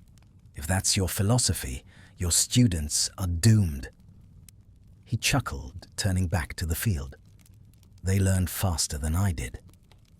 When the lesson ended, Viktor dismissed the students with a few quiet words, then turned to her. "Walk with me," he said. They left the academy behind, following a narrow path that wound through the trees and along the edge of a frozen stream. The fog thinned as they climbed, revealing the faint glow of the sun struggling through the clouds. Every now and then, a bird darted between the branches, leaving tiny trails of snow in its wake. Hermione pulled her cloak tighter. "It feels strange," she said after a while. "Being here, so far from everything I thought I needed." Viktor glanced at her. "And do you still need it?" She hesitated. "I'm not sure. My work, It matters. I know that. But lately, it's begun to feel like I'm patching holes in something too large to fix. Paperwork, laws, endless meetings. It all starts to feel hollow. He nodded thoughtfully. You spent years saving the Vault, Hermione. Perhaps it is time you let the Vault save itself for a while. She smiled faintly. And what would I do instead? Live in the mountains and teach Quidditch? He gave a quiet laugh. Perhaps not Quidditch, but something. You could teach here, magical theory, spells, languages. The children would learn much from you. Hermione stopped walking. You can't be serious. I am, he said simply. They need someone like you, someone who can see beyond the field. She stared at him, uncertain whether to be flattered or frightened. You're asking me to stay. Viktor's gaze softened. I am asking you to consider what it would mean if you did. Her heart gave a strange, painful twist. And what would it mean, Viktor? That you are not bound to London. That you are free to choose something that makes you happy.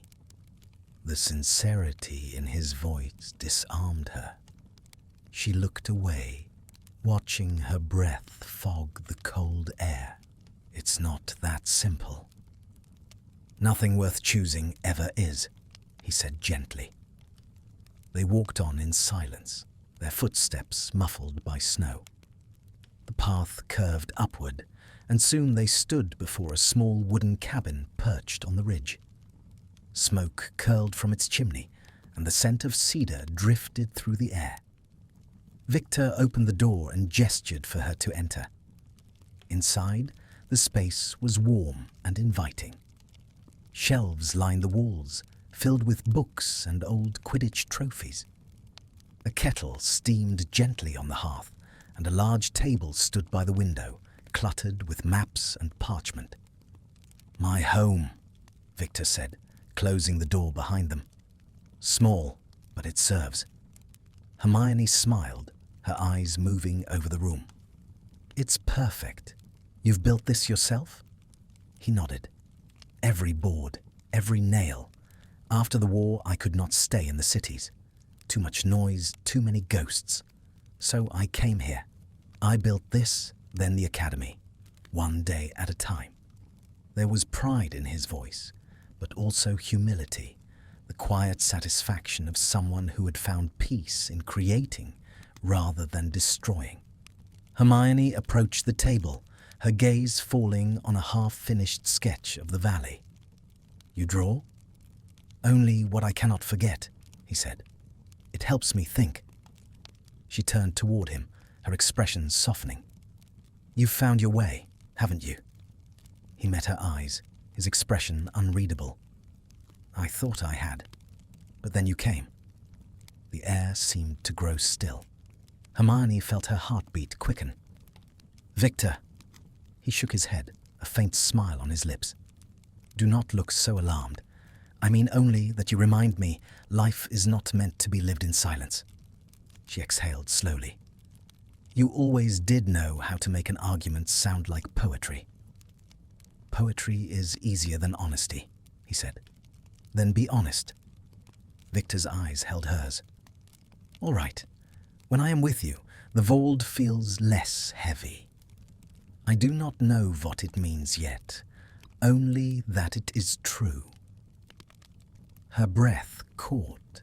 There was no artifice in his words, no charm, only the quiet truth of a man who spoke rarely, but always from the heart. I don't know what to say, she admitted. He stepped closer, his movements deliberate. You do not have to say anything. Just do not leave yet. Hermione hesitated. She wanted to argue, to remind him that she had a life, obligations, duties. But the words felt hollow.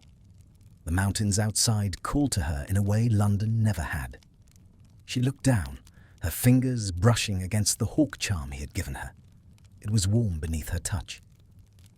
I'll stay, she said softly. For now. Relief flickered across his face. followed by a quiet smile. "Then it is enough." He turned toward the hearth, pouring tea into 2 cups. "You should know, though," he added, his voice lighter, "that I am terrible company in the mornings, and even worse at dinner." Hermione laughed, the sound bright and unguarded. "I'll take my chances." They spent the rest of the day in quiet companionship. He showed her the trails that wound through the forest, the hidden springs that never froze even in winter, and the meadow that would soon bloom with wildflowers. They talked of books, of Hogwarts, of the lives they had both left behind. As twilight descended, they returned to the cabin. The fire burned low, casting a golden glow across the walls. Viktor handed her a cup of tea, and they sat in companionable silence, watching the embers shift and crackle. At last, Hermione spoke. "Do you ever think we were meant to meet again?" He considered this.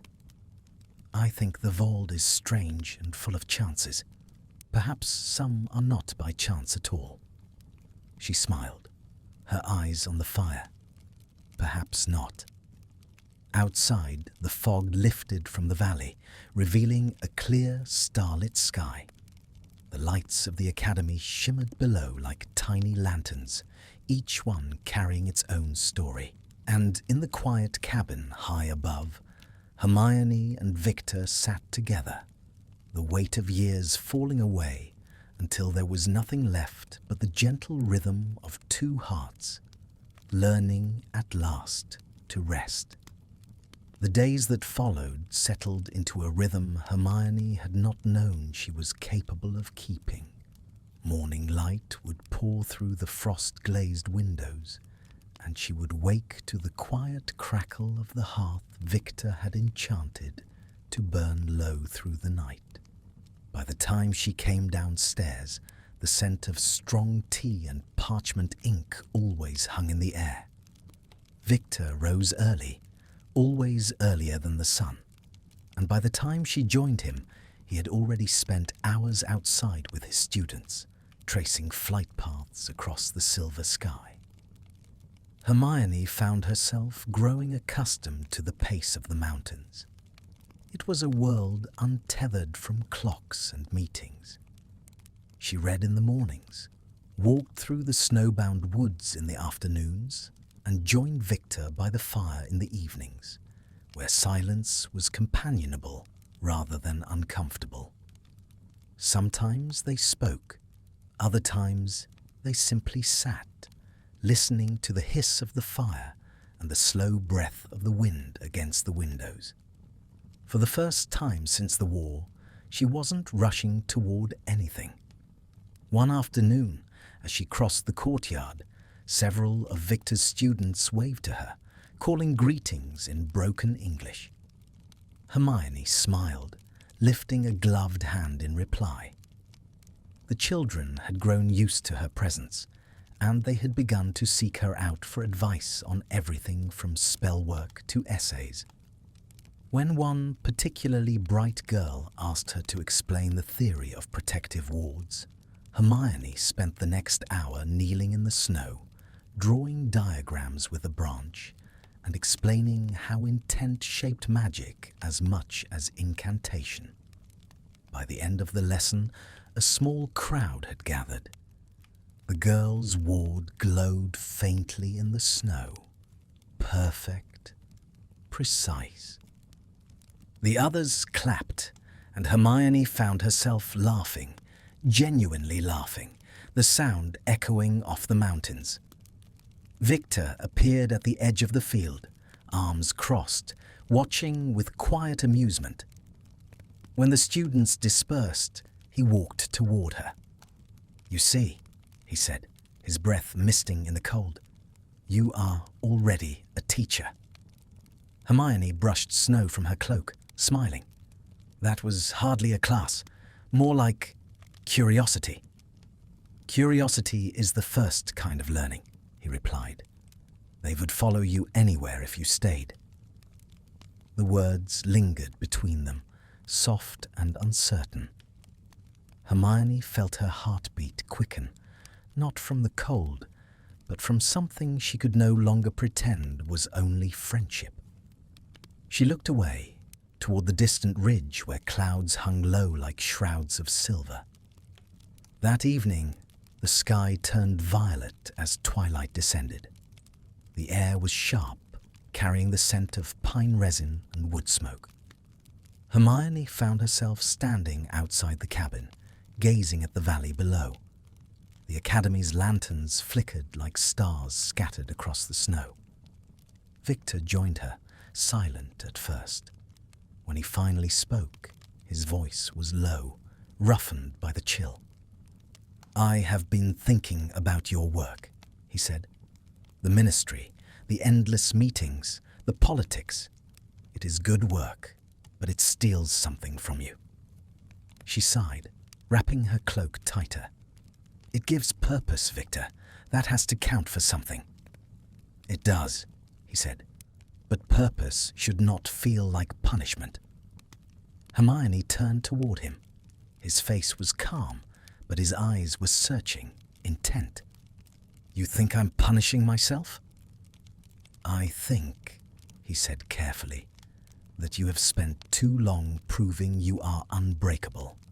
Perhaps you have forgotten you do not need to be." His words pierced her like an arrow of truth. She wanted to argue, but the strength to deny it wasn't there. She thought of years spent fighting causes that never seemed to end, of papers, laws, and endless debates that fixed only fragments of a broken world. "Maybe," she whispered. "I'm afraid of what would happen if I stopped." Viktor stepped closer. The firelight from the cabin door glinted in his eyes. "Then stop here," he said quietly. "Just for a while." Hermione looked up at him, the snow catching in her curls. "You make it sound so easy." "It is not easy," he said, his tone gentle. "But it is simple." The silence that followed stretched thin and trembling between them. The air seemed charged, filled with all the words they had not said. For the briefest moment, Viktor reached out, brushing a strand of hair from her face. His gloved fingers lingered just long enough for her breath to catch. Then, as if sensing her hesitation, he stepped back. "Come," he said softly. "The night is too cold for standing still." Inside, the fire burned brightly, casting their shadows against the wooden walls. Hermione sat near the hearth, while Viktor poured 2 cups of tea, the steam curling in the lamplight. They spoke of small things at first, the weather, the students, the day's lessons. But beneath the surface, something deeper thrummed. When the fire burned low, Viktor leaned back in his chair, his gaze fixed on the flames. "You know," he said quietly, "I used to think happiness was a thing you chased. The faster you flew, the closer you got. But it is not. It is a place, a moment, a person." Hermione's fingers tightened around her cup. "And have you found it?" His eyes met hers, dark and steady. "Maybe," he said, "but I am afraid to scare it away." Her heart fluttered painfully, caught between fear and longing. "You're not the only one who's afraid," she whispered. He smiled faintly, the expression both tender and sad. "Then we are both cowards." She laughed softly, the sound breaking through the tension. "Perhaps brave cowards." "Perhaps," he agreed, his voice almost a whisper. Outside, the wind rose, swirling snow against the windows. Inside, the room glowed with warmth and quiet. Hermione looked into the fire, trying to steady herself, but every thought returned to the man sitting beside her, the steadiness of his presence, the kindness in his silence. Without thinking, she reached out, her hand brushing his. The contact was brief but electric, like the spark before a spell takes form. Viktor didn't move, didn't speak, but the air between them seemed to hum with unspoken promise. Then the kettle hissed sharply, breaking the spell. Hermione pulled her hand back, cheeks flushed. "I should," she began. "Stay," Viktor said, his voice low. She hesitated. He wasn't pleading. He didn't have to. The word itself felt like gravity. Hermione looked up, meeting his gaze. The firelight danced in his eyes, and something in her broke open, something she had locked away since the war, since everything. "I'll stay," she whispered. He nodded once, almost imperceptibly, then rose and placed another log on the fire. The flames leapt higher, filling the room with a golden glow. They didn't speak again that night. They didn't need to. The silence between them was enough, full of warmth, of hope, of everything that had been lost and was now, somehow, being found again. When at last Hermione retired to her room, she stood for a long while by the window, watching the snow drift down like falling stars. Somewhere beyond the trees, an owl called, its cry low and haunting. She touched the wooden hawk charm that rested against her collarbone, its surface smooth beneath her fingers. It no longer felt like a relic of the past, but like a promise of what was still to come. And though she could not yet name what that future would be, she knew this much. She was no longer running. The mountains had caught her, and in their stillness, she had finally begun to remember what it meant to live. Winter began to loosen its grip on the mountains. The snow that had buried the valleys for months began to melt into glittering streams, and the air grew thick with the scent of thawing earth. The children at the academy shed their heavy cloaks for lighter robes, laughing as they raced across the muddy fields that only weeks ago had been buried in frost. The sound of it filled the valley, bright and alive. Hermione stood on the ridge above the grounds, watching the students practice. The morning sun touched her hair, turning it to copper in the light. She had been there for weeks now, long enough that the students had stopped calling her Miss Granger and instead affectionately addressed her as Professor. The title still made her laugh, though there was something deeply satisfying about hearing it. Viktor joined her, as he always did, carrying 2 mugs of steaming tea. "You see," he said, handing her one, "they already listen to you more than they do to me." "That's because you make them fly laps when they forget their gloves," she replied, smiling. "Discipline builds character," he said solemnly. "Fear builds obedience," Hermione countered, sipping her tea. He chuckled, the sound warm and easy. "You are always right, of course." "Not always," she said softly. "Just often enough to be irritating." Viktor laughed again, the sound echoing faintly through the morning air. The days between them had grown full and familiar, marked by simple rituals, the morning lessons, the shared meals, the evenings by the fire. Hermione had begun to feel as though the war and the ministry and the noise of London belonged to another life entirely. Here, time moved differently, measured not by schedules or decrees, but by the rhythm of wind and wings and the slow return of spring. And yet, beneath that peace, a quiet tension still lingered. Every now and then, Hermione would catch Viktor watching her when he thought she wasn't looking, his expression thoughtful, unreadable. Each time she felt the same questions stirring between them, unspoken but undeniable. What happens now? That evening, as the sky burned gold and violet, Viktor invited her to walk by the river that wound through the forest beyond the academy. The path was soft with pine needles, and the air hummed with the faint promise of spring rain. Birds darted between the branches, and somewhere in the distance, water roared where the river tumbled over a fall of rocks. For a long time, they walked in silence. Then Viktor spoke, his tone quiet but certain. "The students ask if you will stay for the summer." Hermione hesitated.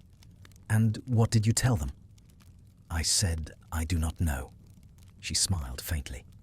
"That's fair, because neither do I." He nodded. "I would like you to."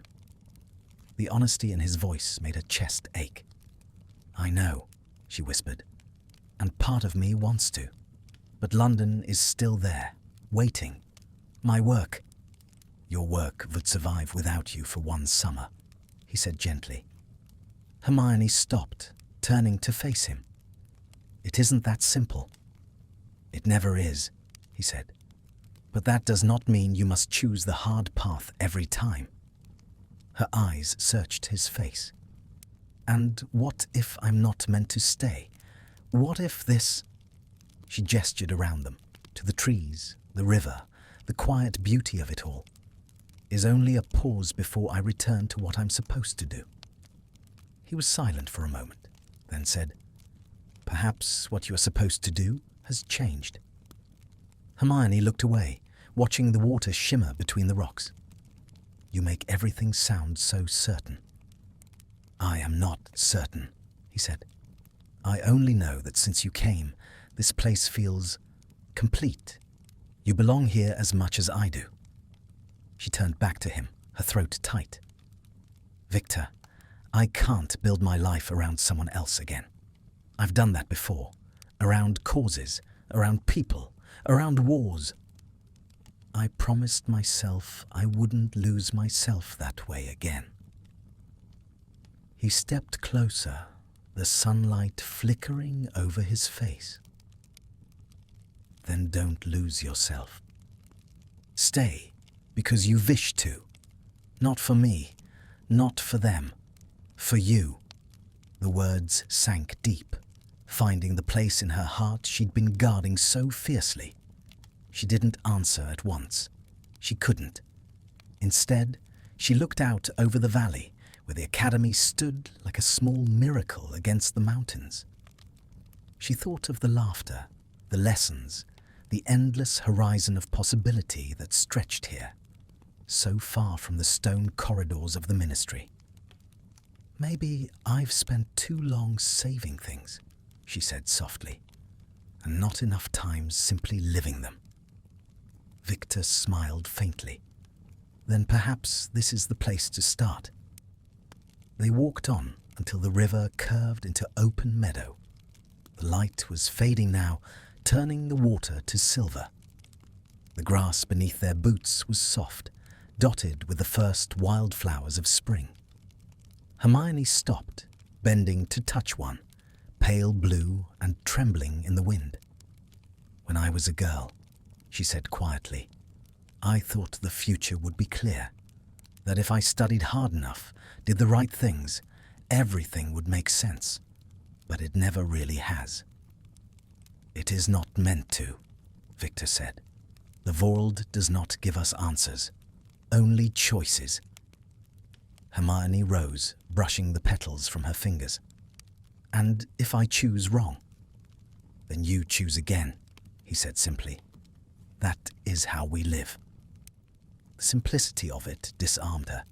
She looked up at him, and for a long moment neither of them moved. The air between them shimmered, alive with words unspoken. Then Viktor reached for her hand. His touch was gentle, almost tentative, but when their fingers intertwined, the world seemed to quiet around them. "You are not alone anymore, Hermione," he said softly. "Whatever you choose, remember that."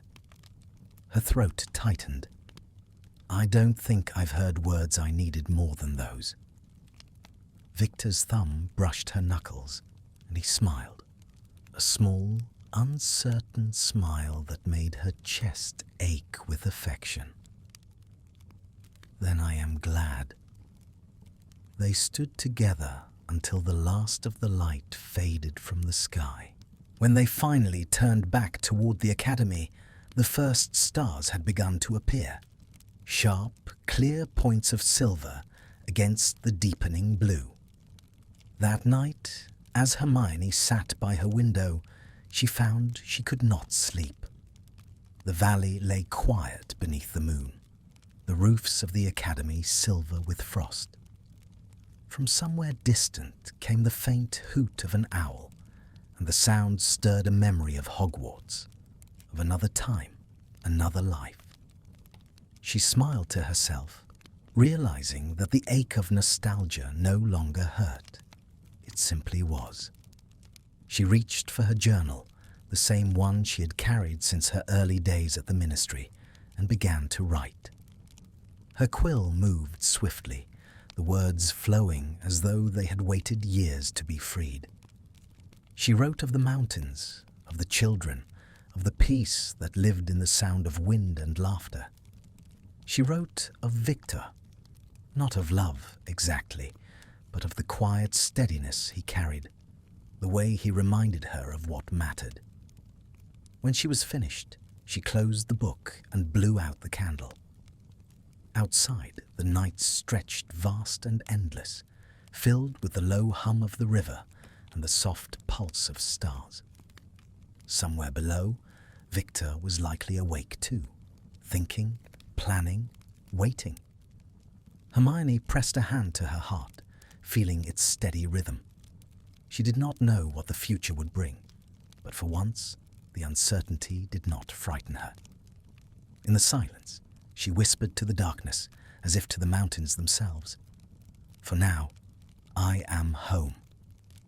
And beyond the valley, the wind rose gently, carrying her words through the trees and across the snow, a promise given to the night, to herself, and perhaps to him. It would not be the end of their story, but for the first time, it was enough.